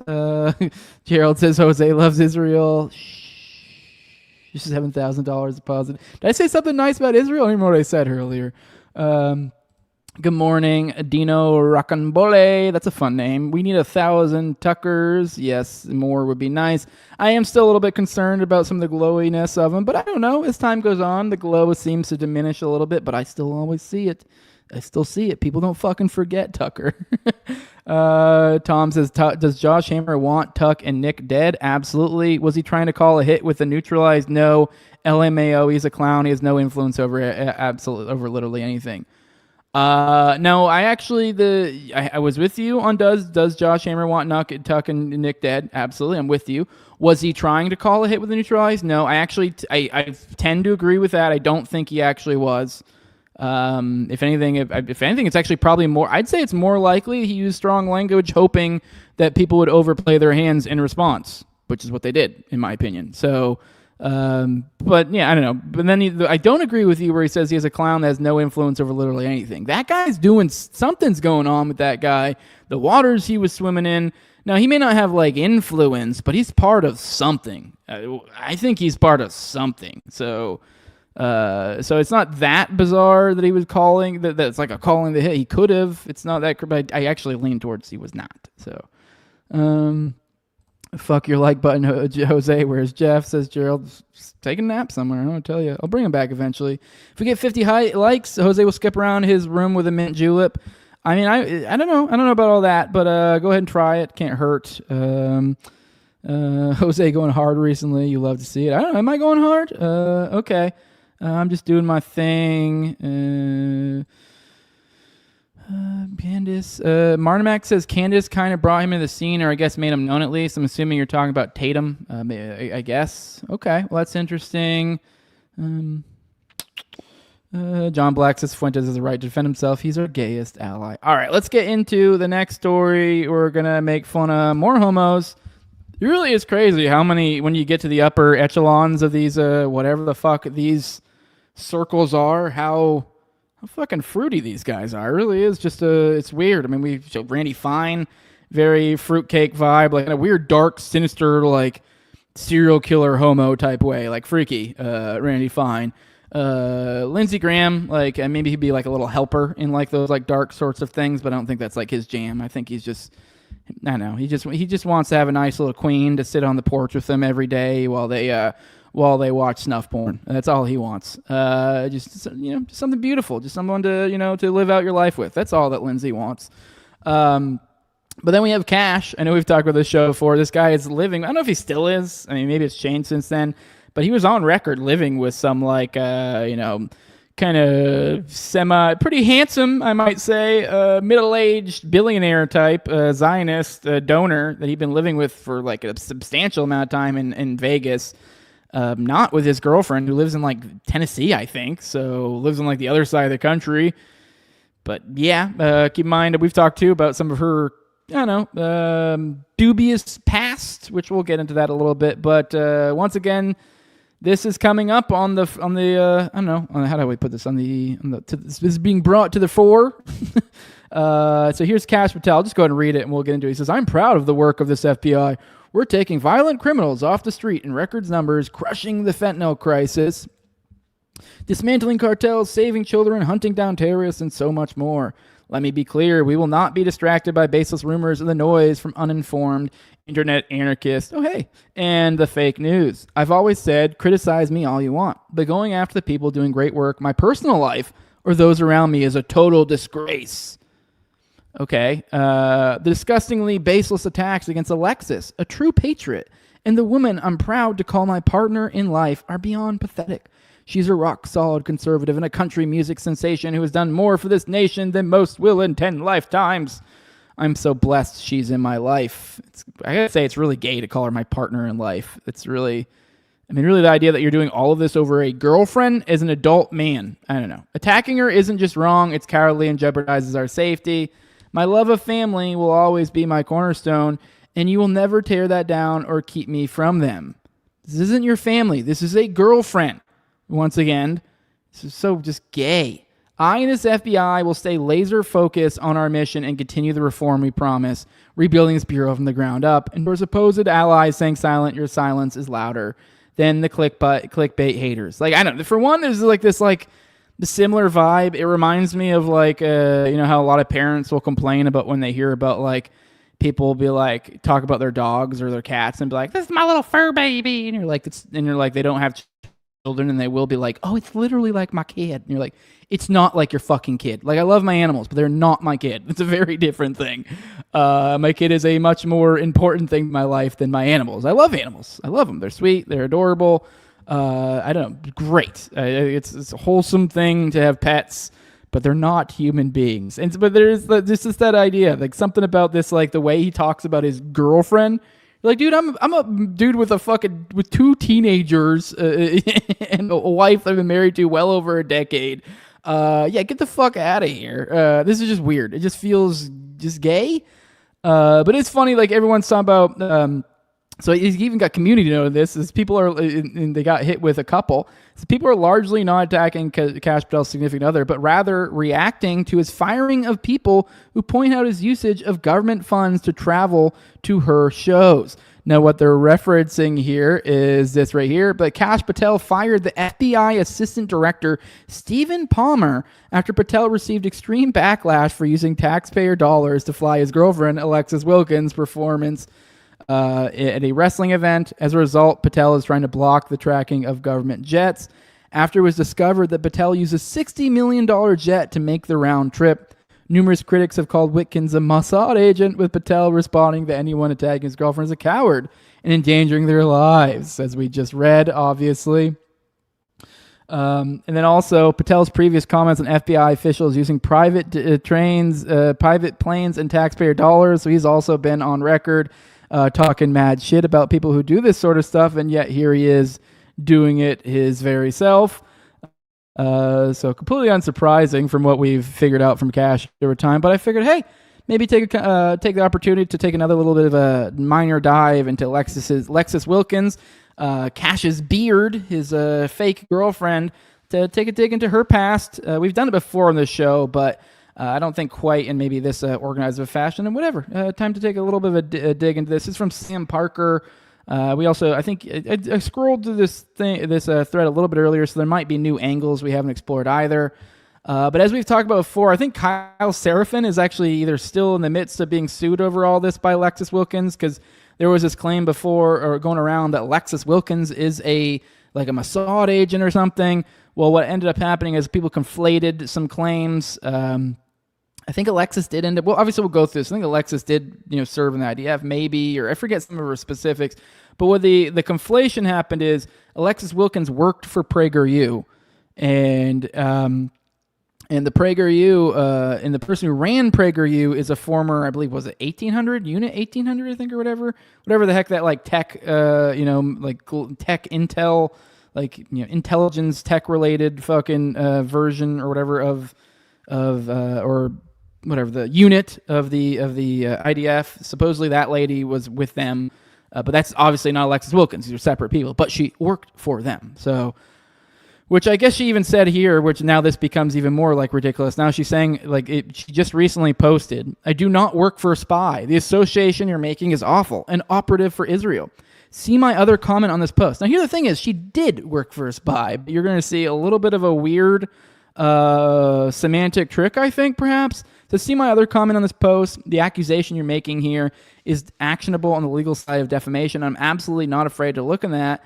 I do not work for Prager.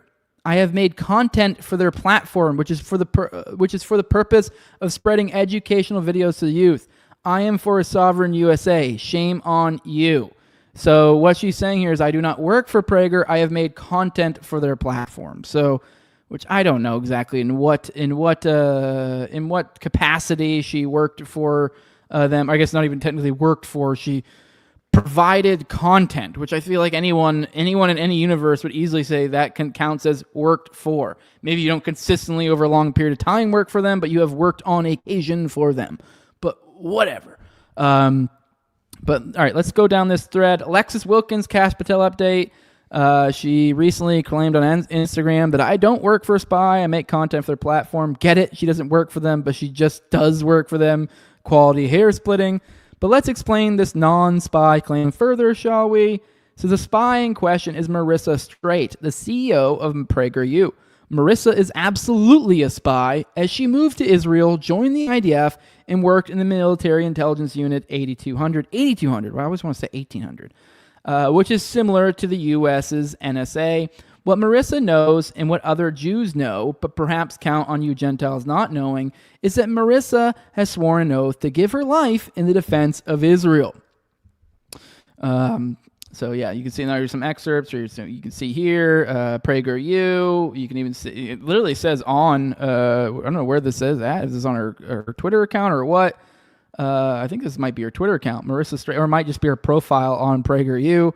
Oh no, I think it's your Twitter profile, but it says there, served in the military unit intelligence 8200. Actually, no, I think that was something somebody spruced together, some sort of graphic. I don't think that's actually from something. Here's the oath. That's what he's referring to. Here's the oath that she would have had to given.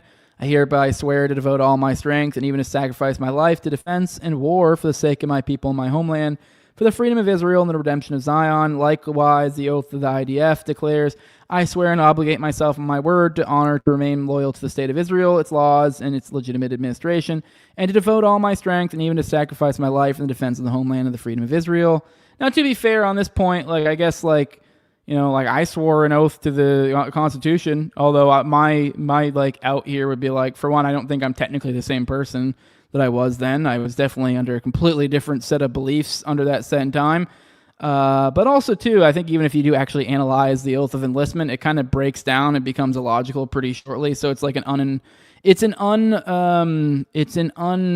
unfollowable oath, I guess, essentially, because you're literally swearing to honor and uphold the Constitution, and everything the military does currently in its current function does not honor and uphold the military. That's the simplest way to put it. So by taking your oath, you're breaking your oath. So, but either way, it's worth knowing she's sworn that oath. Alexis really wants you to know that she does work for, not work for PragerU. She announces in all her socials. So you can see here, PragerU contributor. So she's contributor. Okay. So yes, Alexis does work for an Israeli spy, but that's not the only spy in the story. No. Enter Congressman Abe Hamadeh of Arizona. He's a former captain in the U.S. Army's Military Intelligence Corps. Alexis is his press secretary, even though he represents Arizona and she lives in Tennessee. I wonder, does Alexis work for him, or does she just do work for him? Okay. So she works for a congressman as a press secretary, an Arizona congressman. She's a press secretary for, and he's a guy who used to be in the Army Military Intelligence. That's great. Okay. She doesn't even live in Arizona, so that's weird. Here's the guy. So okie dokie. But wait, there's more. Why is Alexis Wilkins even on our radar? Well, it's because she dates Kash Patel, the director of the FBI. So that's a third intelligence operative if you're counting at home. Note how they met at a Reawaken America event. Keep in mind, he's like twice her age too, which is weird. The Reawaken America event where she met Kash Patel was put on by General Mike Flynn, former director of the Defense Intelligence Agency and founder of the Flynn Intel Group. Here's a picture of Alexis from just 3 weeks after the event. This is the devout Christian that just couldn't resist the cross-eyed Hindu 18 years her senior. Surely their fates recoil at the thought of her not attending the event and just happening to get swept off her feet by Kash Patel. Shall we count Mike Flynn as a fourth intelligence operative in our cast of characters? One wonders if she either works for or does work for the general. Okay, that one might be a little bit more tenuous. Finally, Alexis insists that we should take a message from what she posts about and what she does not post about. Okay, Miss Wilkins, let's just take a look at what you're not posting about. Interesting. What they're referring to is some other post. She says, I think the things that I post about and don't post about should be telling. I talk about the Constitution, education, and border, yada, yada, yada. I don't know, this seems like we're getting to a little bit of a reach now. Who did Epstein work for? Who does Alexis work for? Or maybe she doesn't work for them. She just does work for them sometimes. Kash Patel says Alexis Wilkins has done more for this nation than most of us will in 10 lifetimes. What does he know that we don't? Meanwhile, those of us who want the Epstein files and transparency in the Charlie Kirk investigation are just internet anarchists, whatever that means. It says, what do you think, internet friends? Is it fair to question who Alexis Wilkins is? Is she just Kash Patel's girlfriend and a country music artist? Does she work for spies? Did you know she grew up in Hollywood? Who is Alexis Wilkins? All right. That's all I got. Actually, no, I got a couple of videos for you guys. Now, this is, obviously, I know we're kind of going into talking about Kash and his girlfriend and kind of the weirdness and all the craziness going there on the front stage and him looking absolutely ridiculous. But I'm going to kind of, ham-fist this stuff into this segment as well. A couple of little Kirk things came out. Apparently, she went on to talk with, I forget what this guy's name is, but one of the major Fox News guys. And she had something to say about the cameras in the courtroom. So I think it's worthwhile. Erica Kirk, that is. I don't know if I said her name already. But let's watch this. Let me get this up. Right. Yeah, let's go and watch and see what she has to say. The defense wants to ban cameras. The defense wants to ban cameras in the courtroom. How do you feel about that? There were cameras all over my husband when he was murdered. There have been cameras all over my friends and family mourning. There have been cameras all over me, analyzing my every move, analyzing my every smile, my every tear. We deserve to have cameras in there. Why not be transparent? There's nothing to hide. I know there's not, because I've seen what the case is built on. Let everyone see what true evil is. This is something that could impact a generation and generations to come. I do think it's interesting. A lot of people pointed out that she said she's seen what the case is based on. So that's obviously interesting. Makes you wonder what's going on. But yeah, so she's saying she wants to see, she wants cameras in the courthouse. So glad to see she's come out once again. The few times we do see her come out, I know a lot of people have been engaging in jumping on some things. My wife, even my wife came to me and was like, "What the fuck is going on with Erica Kirk and other men?" Like, I was like, "What the fuck?" Like, I don't know, maybe we'll have to cover this another day. There's been some people who have been some weird hugs or this or that. I don't know, but that's where my wife's head at. So I know a lot of people have jumped onto some of that. But so far as like actually things she said that I've seen or major things, so far she's been pretty on point. I know that I'm really only thinking of two things that. And then obviously there was when she came out and forgave Tyler Robinson. I thought that was smart. Not only do I think that was like the proper, like maybe even for like a moral or like for the heart of the nation, what it needed, but even from a like the smart, intelligent thing to do, that was the right move. It was to take the heat off. I think everyone clamoring for the death penalty at that point in time, before we even knew if the guy did it, was not right. It was not the right move, and yet she came out and she did what I mean, I'll be real. A lot of us, I think a lot of us conspiracy-minded people thought the fix was going to be in. The wife was going to come out. She was going to say the things that needed to be said. Doesn't necessarily mean she's in on it. It just may mean that she's like, well, I have kids and whatever's going on here, I just need to say the things that need to be said, which, as I've said before, is exactly what I'd want my wife to do in that situation. But somehow still kind of doing the right thing, it seems, the few times she pipes up. So it seems she might be intentionally staying mum here. But I think we'll figure out more as time goes on.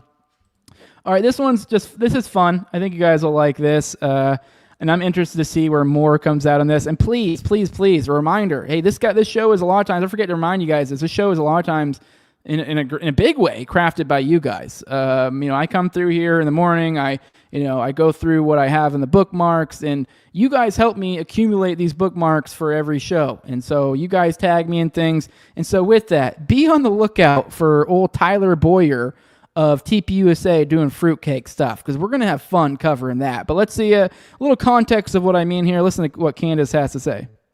Also, another person who wrote us was telling me the story about Tyler Boyer's involvement in like Maricopa County politics in general. Like, what did he do before in Arizona? And yeah, it's just the kind of stories. Again, he said he approached him several times about embezzlement.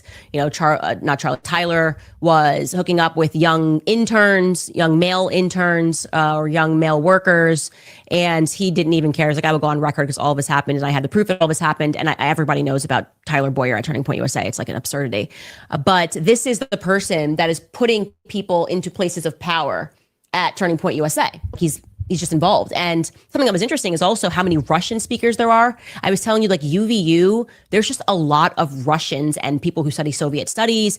Even the president of UVU majored in Soviet studies. Tyler Boyer majored in Soviet studies. He's a fluent Russian speaker. He spent years. And I'm going to assume when I say they speak Russian, that they're probably more tied to Ukraine. Like kind of coming full circle on that, because a lot of times people wrongly assume that people who speak Russian are Russian. And actually, Ukrainians, until they like made it a law, they had to stop speaking Russian quite recently, were Russian speakers, right? All right, we've come full circle, full fruitcake. We are back at the fruitcake. Tyler Boyer, fruitcake, huh? What do you think? Tag me and stuff. You guys find any fruitcake stuff? I didn't have any chance to like dig into where these accusations are come from. I have never been embroiled into drama of TPUSA to this degree, but apparently, I guess the CEO, Tyler Boyer, is a big old fruitcake. So let's keep going through this.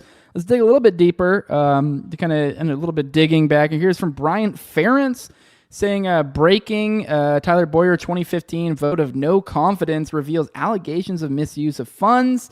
Obviously, this isn't gay shit, but it's like, what's going on back in behind these scenes? Who's running? Who's pulling the strings? Because I've written extensively about the pattern of lying and corruption from Superfeed Technologies CEO, Turning Point Action CEO Tyler Boyer. An exclusive interview with a former board member who served with Tyler Boyer when he was in the Maricopa County Republican chairman in 2015. Boyer, who was also an employee of TPUSA at the time, was accused of misusing GOP county funds in a vote of no confidence, including alleging MCRC funds are not a personal account to be used without discretion or discipline, and that Boyer displayed ongoing unethical financial behavior, violating the bylaws with misuse of funds through repeated use of the MCRC debit card without receipts, and abused MCRC funds and violated federal election law, and exhibited blatant dishonesty in both internal and external communications as to amounts of funds and budget, and demonstrated chronic duplicity and deceptiveness in word and deed. The resolution went on to say that Boyer has been untruthful and duplicitous in his communications and violated FEC filing and Arizona election laws on multiple occasions. Called for an immediate independent audit of the EGC of both financial record and physical offices, and demanded Chairman Tyler Boyer immediately cease and desist using the MCRC credit debit card and relinquish any and all MCRC credit debit cards or physical checks in his possession. The vote of no confidence was deadlocked, but instead of recusing himself, Boyer cast the deciding vote to defeat the resolution.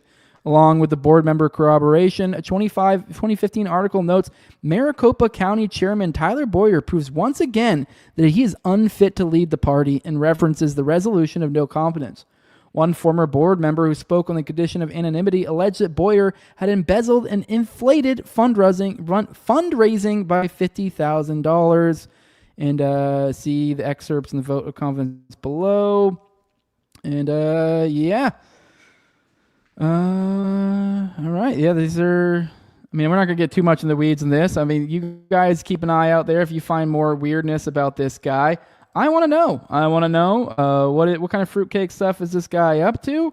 But guys, let's check in the chat, see what you guys got to say, and then we'll get into the last thing of the day. We'll get into our Epstein story. Comment Mama says, if the leadership is so fruity, is it related? We get leaked videos of IDF prisoner or soldiers sending prisoners to the hospital with ruined rectums? No, not at all. Good morning, Ted Hitchcock. Good morning. Tom says Lindsey Graham doesn't even have a beard. He's just a bachelor at 70. I could tell he was gay, but wow, that's gay. Yeah, it is pretty crazy. He didn't even really try. Good morning, WC Cola says, imagine having a cool surname like Hammer and wasting it by being an asshole. Yep. Nick Rivera says pets aren't kids, but they are family. I agree with that. They are family, but they aren't kids. So it is gay when people do that whole, they're my kids. Like, no, they're not. The kid's a very different thing. Let me see. Cash is right to defend his Mossad handler, says John Black. He's our gayest sidewalk shitting ally. Yes. I agree. Good morning, Justin Valentine. Good to see you in here. Expensive toys require expensive toys, you said. Ted says she never was IDF or Mossad. No, Alexis wasn't. So I think I may have accidentally said that earlier. But yeah, no, it was Marissa Straight who was. So Wiseoak says Dennis Prager's a pedo. Wiseoak said not me. I have no idea. Apparently, I think he went through some major medical things recently too. He's got frankly, it was kind of weird. There were some videos where they're like him and like all Christopher Reeves, like, let me tell you why Israel has a right to defend itself. I am so happy and have a new lease on life, and so glad I'm alive to continue to tell you why you need to fund Israel. Like it was really weird. It was very creepy. Felt pretty dark, honestly. You're like, just let the guy fucking rest. That's what it felt like to me. Like, not that I really like Dennis Prager, but like he's literally a head. Just let him be. But no, support Israel. Like that's where we're at with Dennis Prager. So I don't know. I feel bad about him right now. I don't know what's going on in his life. There's fucking just a lone head with a gun in the other room. Just fucking say the words. Like, okay. But yeah, so for those unaware, he did go through. So that's why I haven't seen him in a while. He went through some weird thing. Yeah, Knife Safety Plus. Isn't Dennis Prager in a sip and puff wheelchair because he got paralyzed from slipping in the shower? I don't know exactly what did it, but it was something weird. Yeah, it feels rough. They just need to let the guy die. It feels like when Biden near the end, you're like, just let the guy just go. This is abuse. So that's what it feels like with the whole thing with him. Tom 33 is country music artist, dates Indian guy twice her age, fake on its face, never mind her being a literal spy. Yeah. Knife says that was a stupid answer to want to ban cameras. Yeah, I don't know. I guess. I don't know. Whatever. PJR says I marvel at Jose's QR code. We need to open the puzzle up to bring about the Cenobites to save Jeff in the water. Yes, do that. Go to patreon.com/NoWayJose2020. And if you go to the $20 a month, that's where you can find Jeff. That's where you'll find him at.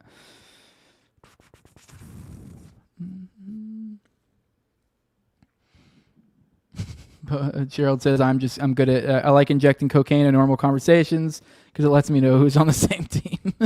Okay, I get it. The whole Erica being passed around thing is cringe. Lizard people don't know how to have a genuine human moment. Of course, there's gonna be room for interpretation. Yeah. Good morning, Emily says can't forgive an innocent man. Yeah, that's true. That's a good point.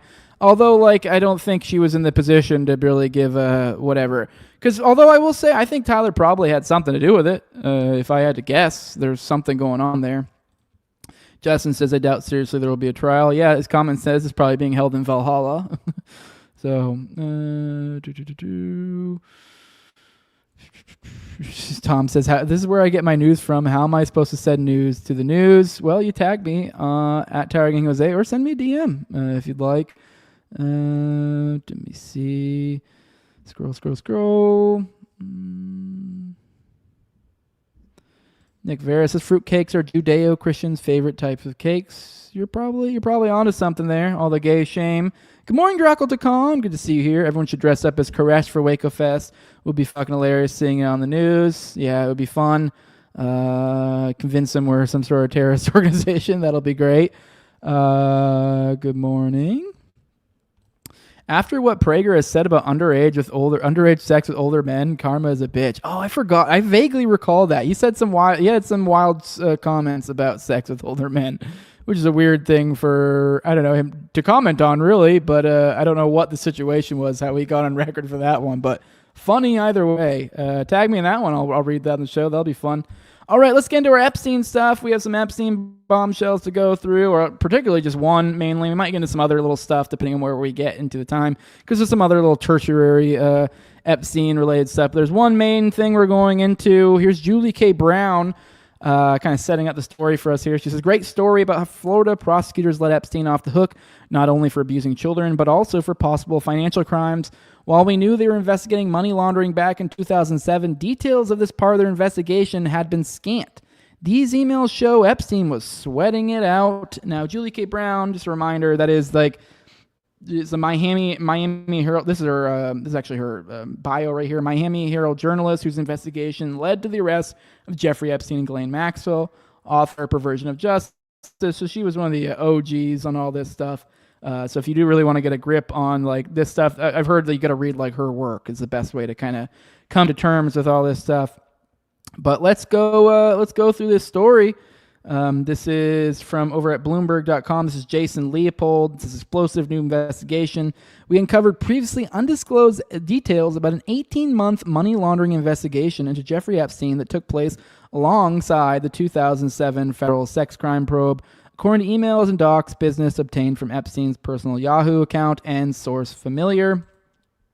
So this is more that are coming from these all these leaks of people, of these email leaks, which is kind of crazy how technology and time moves, that now we're at this time where they've somehow or other, whatever, the nerds have figured out a way to get a hold of email. And this is they're obtaining these emails from a period in time in which everyone was behaving on the internet as if everything was just, nobody could see a goddamn thing except for maybe like your mom if she got on your computer and hit Control H and you're like, oh shit, she caught me. But for the most part, like emails, like if you're an adult person, probably in the 90s, early 2000s, like you don't give a fuck. Like what are you worried about someone fucking being like, oh no, you looked at boobies? Like no one gave a shit about, like, this is the Wild West. It's the internet. No one can track this shit. Like other than like, you know, if somehow they got a warrant and we're like literally looking at your shit. But the idea that like emails are gonna follow you decades later, no. But it's offering a unique insight into this world over here. But let's go ahead and get into this. Following Epstein's money, this is over at Bloomberg. So federal prosecutors expanded their probe into Jeffrey Epstein's sex crimes in 2007 to include potential charges of money laundering, an effort that included an outreach to one of his most important clients, according to documents and emails from Epstein's personal Yahoo account. The lead prosecutor requested that a grand jury issue subpoenas for every financial transaction conducted by Epstein in 6 businesses dating to 2003, the emails show. Prosecutors also subpoenaed major banks for records about Epstein accounts and financial activity, according to 2 people familiar with the matter, who asked not to be identified to discuss a sensitive investigation. Marie Villafana, who was an assistant U.S. attorney for the Southern District of Florida at the time, even contacted Epstein's longtime wealth management client, Lex Wessner, the billionaire businessman behind the brands Victoria's Secret and Bath & Body Works, about the investigation, according to documents and emails. Epstein grew furious when he learned that prosecutors had broadened their investigation scope, the emails show. His high-powered team of lawyers include Gerald Lefcourt, Harvard Law School professor Alan Dershowitz, former Bush administration official Jay Lefkowitz, and former independent counsel Kenneth Starr, argued that Villafana was pursuing baseless claims to pressure their client into a plea deal. They launched an aggressive campaign to discredit her attempts to follow the money and pressured her higher-ups to remove her and others from the case or scuttle the case completely. Ultimately, efforts to prosecute Epstein for sex crimes and financial crimes ended after senior officials in the U.S. Attorney's Office directed prosecutors to begin plea negotiations with Epstein. Those talks led to a federal non-prosecution agreement as Epstein pleaded guilty to 2 state-level sex charges, an outcome that's been widely derided as far too lenient. More than a decade would pass before Epstein's finances came under scrutiny again. Villafana, who left the federal prosecutor's office in 2023, declined to comment for the story. These previously unreported details of the financial crimes probe were contained in a trove of 18,000 emails from Epstein's private Yahoo email account obtained by Bloomberg. The relevant correspondence began about a year before Epstein reported to a Palm Beach County jail in June 2008. It includes his communications with his attorneys, correspondence pertaining to the grand jury's inquiry, and draft complaints that some of his lawyers prepared alleging prosecutorial misconduct. It also includes Epstein's aggrieved, typo-laden missives about the investigation to friends and business associates, including the former chief executive officer of investment bank Bear Stearns. The money laundering probe adds a new layer to the narrative about how the government conducted its investigation into the notorious sex abuser. It also raises questions about what evidence prosecutors may have gathered as they followed Epstein's money long before the public began demanding a full accounting of his case. If that investigation had continued, prosecutors may have been able to identify other individuals and institutions that facilitated his sex trafficking operation, said Stefan Casella, the former deputy chief of the DOJ's asset forfeiture and money laundering section. They might also have recovered more restitution for his claims, Casella said.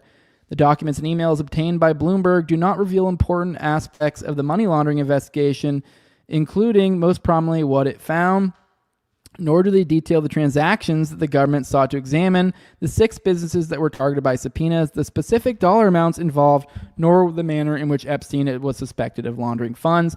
One former law enforcement official familiar with the matter who spoke to Bloomberg on the condition of anonymity because of the sensitivity surrounding the case said the probe lasted 18 months and turned up at least tens of millions of dollars in questionable financial transactions. The revelation that the investigation had a financial aspect also puts a spotlight on Alex Acosta, the former U.S. attorney for the Southern District of Florida, who signed off on Epstein's plea deal. Last month, Acosta told the House Committee on Oversight and Government Reform that he didn't recall any discussion of potential financial crimes as part of his office's Epstein's investigation. Yet the emails and documents from Epstein's Yahoo account show that prosecutors in his office discussed the financial crimes component of the investigation with Acosta and copied him on correspondence with it. Records obtained as part of the money laundering probe were stored at the U.S. Attorney's Office in a folder titled Money Laundering, which contains attorney research and handwritten notes, according to a partial list of the government's evidence that was filed in a related court proceeding. That list also mentions folders containing subpoenas, correspondence, and responsive documents for J.P. Morgan Chase and Company, as well as for Bear Stearns and Washington Mutual. In 2008, J.P. Morgan acquired Bears and took over the banking operations of WAMU. A spokesperson for the bank said it's unable to find any such subpoena in the Epstein matter. The J.P. Morgan spokesperson added that it cannot identify anything on Washington Mutual, but confirmed that Bear Stearns respond to a subpoena. 2 people familiar with the investigation told Bloomberg that J.P. Morgan received a subpoena in 2007 in connection with the money laundering probe. Epstein's case has garnered interest since President Donald Trump took office this year after promising to release the so-called Epstein files, which the government has said encompass more than 300 gigs. Since then, lawmakers... Okay, can we get to these fucking emails already? All right, in July, Democratic Senator Ron Whiting, the ranking member, said the panel reviewed records compiled by the Treasury Department's Financial Crimes Enforcement Network, or FinCEN, that revealed major banks facilitated more than $1.5 billion in payments that Epstein used to traffic women or engage in dubious transactions indicative of money laundering. This month, House Democrats on the Judiciary Committee sent letters to 4 major banks requesting records related to Epstein, J.P. Morgan, Deutsche Bank, Bank of America, and Bank of New York Mellon, which I actually think, looking at the time now, I'll go ahead and let you guys know, there's some of this stuff that we're going to cover. Although these are like kind of multiple segments, but I just want to let you guys know we're going to be covering more Epstein stuff tomorrow. For example, like they're kind of talking about, what are they talking about here? They're talking about... I'm having a brain fart about J.P. Morgan, and there's another article that I want to cover that's kind of what they did, and then also there's some suspicious deaths, so we'll go into some of that too. But there's a lot of other things surrounding this weirdness that we're covering right now. That I don't know what's going on right now in the Epstein stuff, but a lot of these financial angles seem to be getting attacked, and there seems to be some fruit there. We'll also I'm not going to have time to cover today, but we'll probably cover tomorrow.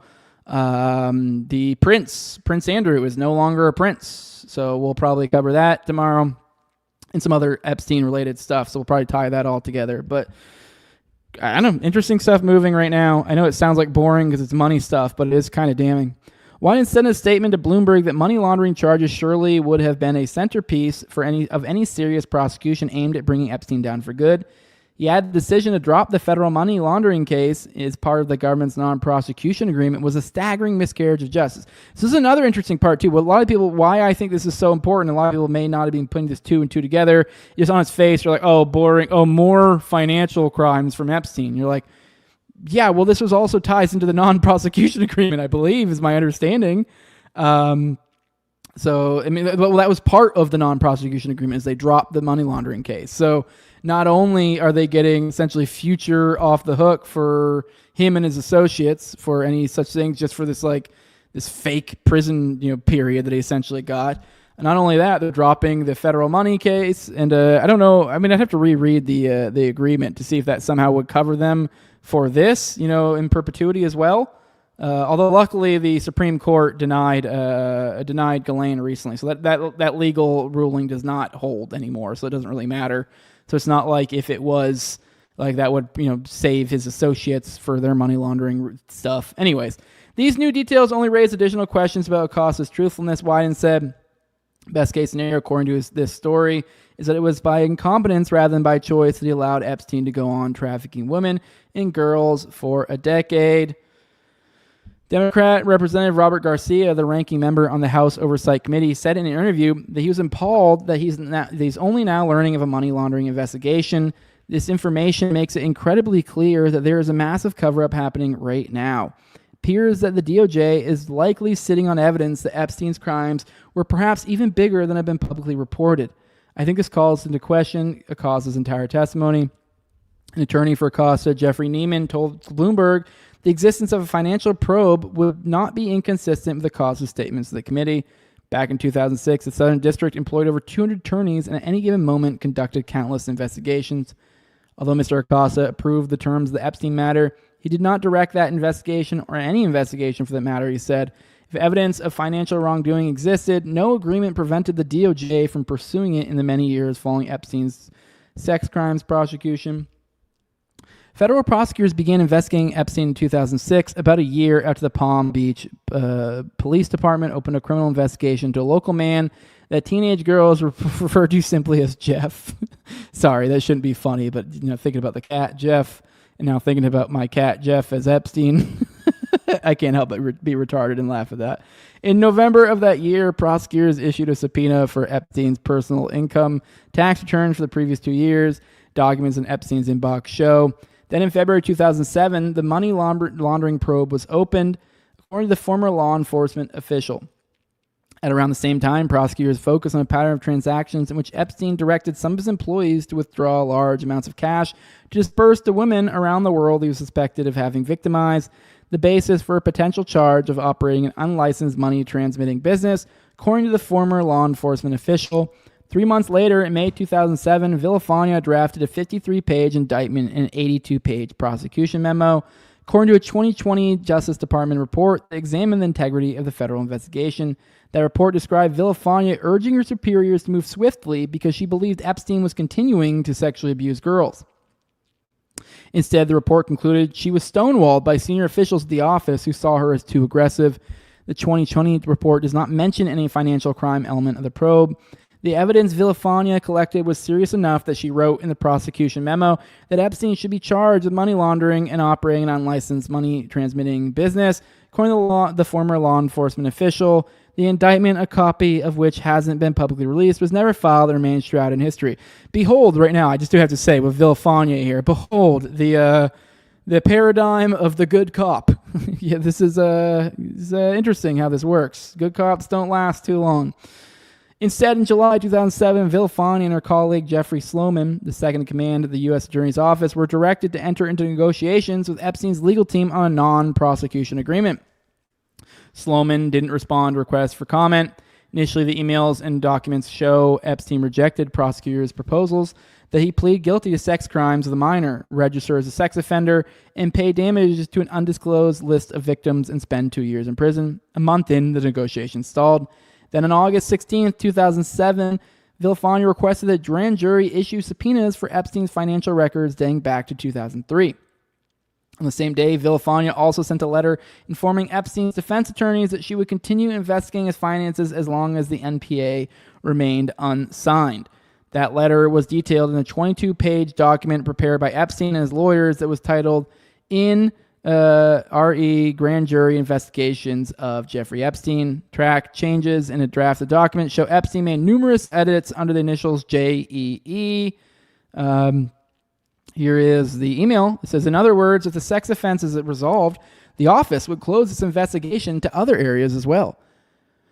The matter has not been, and it does not appear that it will be, resolved, so the money laundering investigation continues. And request number 6, seeking records of every financial transaction conducted by Epstein and his 6 businesses from January 1st, 2003 to the present, will not be withdrawn. 2 weeks later, Epstein continued to reject the government's offer and sought a meeting with Acosta. According to the documents in Epstein's inbox, Villafania then issued target letters to 3 of Epstein's assistants, informing them that their boss was now under investigation for money laundering and other financial crimes. She also dispatched agents from the FBI to the homes of 2 of his secretaries. Finally, on September 24, 2007, one day before Villafania said she was prepared to indict him, Epstein signed the non-prosecution agreement. So right before Villafania was about to indict, then he signs a non-prosecution agreement. The federal investigation and the money laundering probe didn't end there. Villafania kept both open as she worked with Epstein's attorneys to reach an agreement on certain terms of the plea deal. Epstein was incensed. So it sounds like they thought it would end when he'd signed the deal, although it was one of those, like, we're going to sign it, but, like, it sounds like sign it, but then we're going to have to, like, work on reaching agreements on certain terms of it. So it's like I'm going to sign it, but not really. But like, I'm agreeing to provisions 2, 3, 4, 7, 8, and 9, but not whatever is what it sounds like. So it sounds like they thought if we gave him this, like, in between, reminds me of, like, every fucking Israeli deal ever. But yeah, it sounds like he thought, we could get them to drop that, and then that didn't work, and then he got upset. So she kept it open while they were working to reach agreement. So he was incensed. He and his attorneys took steps to back out of the agreement he'd signed since it didn't work. So it sounds like the only reason he even signed it was to try to get out of that, and then it didn't work. In October 15, 2007, Epstein sent himself an email and attached a Word document he wrote titled, "Did You Know That?" The document contained 29 complaints about the federal investigation. It portrayed his victims as unreliable witnesses and drug abusers vying for his money. It cast the investigators and prosecutors as biased, inept, and unethical. She does not follow procedure to get the necessary approvals before subpoenaing a lawyer, he wrote about Villafania. He also argued that he was being unfairly targeted by the financial investigation. So here's another excerpt from his email. She begins a money laundering investigation without the necessary requirement of specified illegal funds. Also goes, she says she's contemplating charging a violation of a money transmitting statute, though Epstein has no such business. All right, moving on. He took note of one particular move Villafania made. She calls Lex Wessner to inform him of the investigation. The former law enforcement official said Villafania contacted Wessner in an effort to get him to cooperate and provide information about Epstein, his businesses, his travels, and his enterprise. Shortly after that conversation, Wexner took steps to end Epstein's role as his wealth manager. The emails show the first signs of a breakup appear in the emails in October 2007. That's when Epstein's lawyer, Darren Indyke, sent him a message discussing the transfer of interest in Wexner's Aspen Ranch from one of Epstein's entities to another controlled by Abigail Wexner, Wexner's wife. I don't know what this is. This is a page from 2003 book celebrating Epstein's 50th birthday. Oh, okay, so this is from the birthday book, what they're showing here. This is Lex Wexner, with his arm around Epstein, and then a redacted face. So this right here is Wexner, the guy his arm around Epstein. That's where he got all his fucking money from. Remember, he powered attorneyed everything over to him. Wonder why. Over the following months, a flurry of emails showed the steps the Wexners took to reassert control over tens of millions of dollars of their assets. In 2019, after federal prosecutors in New York charged Epstein with sex trafficking, Wexner sent a letter to his charitable foundation saying that he largely cut ties with Epstein around 2007 and discovered that he misappropriated vast sums of money from me and my family. Oh, now he's worried about it. As Epstein reflected on his case, his emails about it became more frantic. November 16, 2007, he sent one to Jimmy Kane, the former chief executive of Bear Stearns, and his friend, the psychiatrist Henry Jarecki, to run an initial pitch past them that he planned to send to his attorneys. Under the subject line, "This is how crazy," it contained a litany of grievances toward the prosecutors.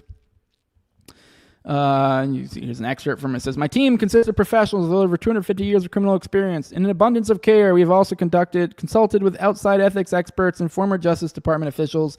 The clear and unanimous consensus is they find the conduct outrageous, and frankly, not one of them has been able to yada, yada, yada." Jarecki didn't respond to his request for comment. Kane died in 2021. A week later, Epstein sent himself another email with another document attached, Acosta challenge. It was intended for his attorneys to send to Acosta after they met with him. The letter criticized Villafania, particularly pursuit of his alleged financial crimes. So we see more him trying to badmouth Villafania. So thank you for your time on Wednesday. It was very informative. I was quite surprised to learn that both you and your office are committed to a level playing field. The horizontal equity policy to which you referred has clearly not been exercised in this case. The policy clearly implies the man of wealth should be treated no differently than any of those less fortunate. So he's trying to act like he's getting screwed over because of his money. That's certainly not happened here. Though many cases of a similar and even more serious nature have been resolved with a sentence of house arrest. What? Please provide me an example of anyone who has done something more serious than what he was being accused of that's only gone to house arrest. Anyways, this is even the madam in the recent Couton case. I guess he's it sounds like he's vaguely kind of referring to other sexual crimes. We were told that it was not available to my client because it would be considered mansion arrest. My client, under investigation for a sex offense, has been asked for his income tax returns, all bank accounts, his medical records, threatened with a money laundering charge, though the minimum prerequisite of a specified unlawful activity could not be described, and even a money transmitting business violation where in fact no business even existed. In addition, Marie called his largest business client directly with no justification. December 13th, 2007, after additional attacks reflected in the emails, Villafania responded to the accusations of a 5-page letter to Lefkowitz that addressed his numerous criticisms about the government case. Both Acosta and Sloman were copied on the letter, which was made public in a 2016 lawsuit filed by Epstein's victims. Dear Jay, I'm writing not to respond to your asserted policy concerns regarding Mr. Epstein's non-prosecution agreement, which will be addressed by the U.S. Attorney, wrote Villafania. The time has come for me to respond to the ever-increasing tax on my role in investigation and negotiations. In a footnote, she called out Lefkowitz for what she said were unfounded allegations in your letter about document demands, the money laundering investigation, contacting potential witnesses, speaking with the press, and the like. Villafania wrote that she prepared an analysis of Epstein's alleged money laundering and ran it by the duty attorney at DOJ's asset forfeiture and money laundering section before she launched the investigation. You also accused me of broadening the scope of the investigation without any foundation for doing so by adding charges of money laundering and violations of a money transmitting business to the investigation, she wrote. Again, I consulted with the Justice Department's money laundering section about my analysis before expanding that scope. The duty attorney agreed with my analysis. Lefkowitz didn't respond to requests for comment. Lefcourt, another one of Epstein's attorneys, declined to comment. In response to questions about the letters in the financial crimes investigation, Dershowitz told Bloomberg that he does not recall any involvement in the discussions related to allegations of money laundering. Starr died in 2022. Through the first half of 2008, members of Epstein's legal team continued to challenge the non-prosecution agreement and question the motives and ethics of Villafania and her colleagues. One 10-page letter shared among Epstein and his attorneys in March 2008 was composed in the manner of a formal complaint and was addressed to H. Marshall Jarrett, the head of DOJ's Office of Professional Responsibility. The letter closed with very truly yours alongside the names of Starr and Dershowitz. It's unclear whether this version of the letter was sent. In the draft obtained by Bloomberg, Epstein's lawyers complained that Villafania and Sloman deployed unduly invasive and heavy-handed tactics, including the threat of financial crimes charges, to pressure Epstein to making a deal. They also accused the prosecutors of trying to harass and terrorize Epstein by requesting documents whose subject matter have no relation whatsoever to the allegations against Mr. Epstein, including his personal tax returns, a significant number of bank records, and an array of email and computer records that would jeopardize the privacy of many of his friends and business records. The letter then accused Villafania of inappropriately using information in those documents to pursue criminal charges related to Epstein's finances. So here's another excerpt. So it says, Miss Villafania then inexplicably broadened the scope of the investigation without any foundation for doing so. And what can only be seen as an attempt to intimidate Mr. Epstein, Miss Villafania then added money laundering and unlicensed wire transmittal to the list of violations under investigation, even though there was no evidence against Mr. Epstein concerning these charges. The letter also said prosecutors behaved contrary to professional norms by using the grand jury to discover irrelevant financial information about Epstein, and improperly called Mr. Epstein's largest and most valued business client without any basis to inform him in an effort to poison Mr. Epstein's reputation in the business community. On May 31st, 2008, Epstein sent his attorneys an email asking them to mention the money laundering probe among other items in a letter they were drafting for then Deputy General Mark Philippe to demand a high-level review of the case. The 2020 DOJ report says Philip delegated another senior DOJ official to deal with the letter. That official concluded there was no cause to intervene, according to a document made public in 2017. Epstein's relentlessness paid off. Prosecutors made several concessions during settlement talks following months of tense negotiations. On June 30th, 2008, Epstein pled guilty to 2 sex charges in state court. It was 9 months after he'd signed the non-prosecution agreement that allowed him to escape federal charges, serve a reduced jail sentence, and shield his co-conspirators from prosecution.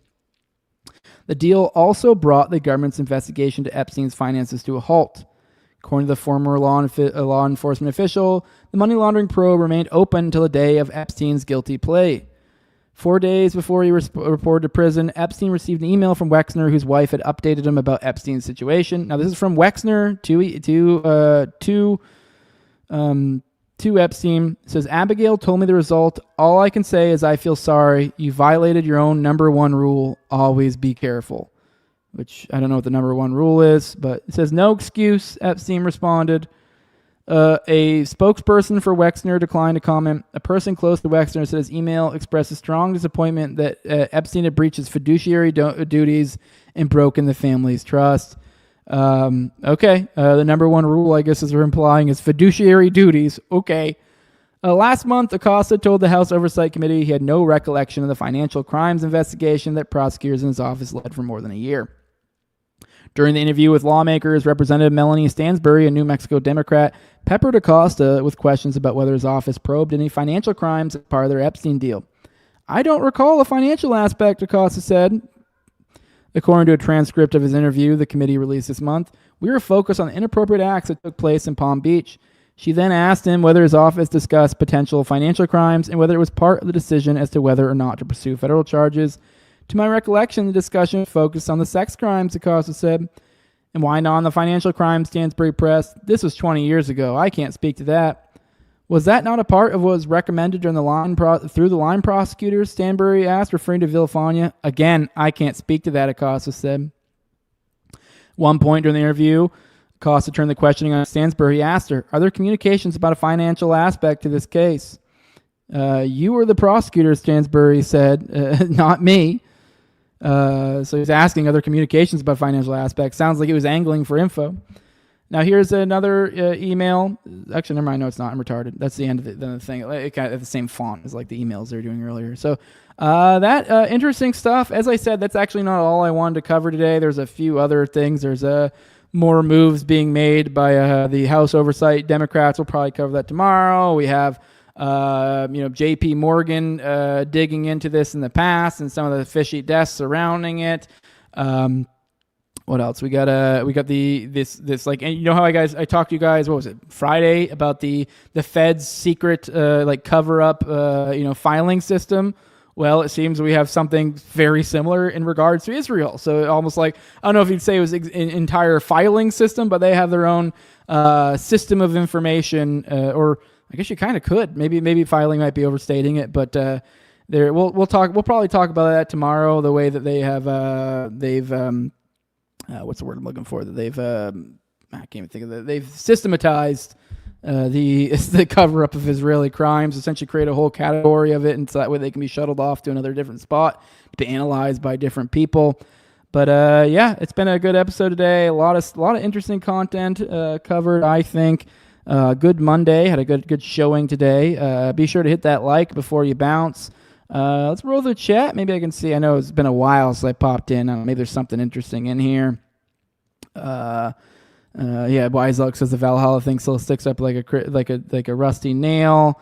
Yeah, I don't know. There's a lot of chats in here. And anyone really want? I don't know. I'll scroll to the bottom. If you really want your chat, copy and paste it in again. Here's Wise Elk says, trust was destroyed by the very government that exploited it. We were left adrift without understanding how he got here, and twice shy from the experience. And a functional society requires trust. Here's Bobo. Says, Your Honor, he had to launder the money because it was dirty and needed to go in the laundry machine because it was stripper money. Yeah. All right, here's Justin. This is my mom worked in a furniture factory owned by another Malagarg, Jerome Schottenstein, founder of American Eagle Outfitters. Ooh, I bet you that was some sort of fucking money laundering operation for sure that your mom was in. Probably didn't know that, but yeah. That's funny. Bug Fight says, my non-political wife said something about Erica Kirk too. Yeah, that's funny. That does seem to be doing the rounds. I kind of just rolled my eyes. So I was kind of like, okay, honey, that's nice. But I don't know, whatever. Maybe we'll cover it tomorrow just for fun. Be like, this is what everyone's wives are all worked up about. Here's Fire Pixie says, I'm a chef, very good with a knife, which I guess that's a little... reminded me, I think the next little short episode I'll be working on is the Kansas City Butcher, which... was it Burdella is his name, one of the serial killers? So I think I'll be covering him probably next time I do one of those shorter solo episodes. All right, guys. See if there's any new chats. No new chats. All right, guys, let's get out of here. Love you all. Are you actually going to have fan mail P.O. boxes, Bobo? At some point I will. At some point I'll fucking go through the process of getting a P.O. box again. But yeah, with that, guys, it sounds like you really want to give me something. But with that, guys, we're going to get out of here. Love you all. For those who want to support the show, leave a like, share, subscribe, comment. 5-star review on iTunes or Spotify. All these things go a long way. But the best thing you can do is give me money over at patreon.com/NoWayJose2020. I also forgot to mention you can find the show on YouTube, Rumble, all the audio podcatchers, also on Twitter at TaraGangJose. But back to the money. Patreon.com/NoWayJose2020. That's where you can support me at, or QR code, like I said. I usually do about 1 to 2 episodes behind the paywall per week. That's where you get the $2 level. You also get access to the ad-free RSS feed. You also get access to the Telegram. You also get access to the pre-show, post-show, and video calls on me and Austin's weekly live call-in show, Already Dead, which is on Tuesdays at 9:30 p.m. Eastern. And the highest levels of my sponsors, I give them a big shout-out every episode. It's a big thank you for everything they do. And my previous co-hosts on Tire Gang, at Learn to Toad, also of at Abrogate D's, at ZOVRCK, at _Infinite Zeal, Tim Tuttle, at John and Cleeble, big fan of the show, Torme, at Wayne Tackless, 1-800-CARS for Kids, No Free Lunch, Jack, and Mark Vestibule. With that, guys, I love you all. I'll see you all tomorrow at 11 a.m. Eastern. Enjoy this dope outro. See you all. Bye.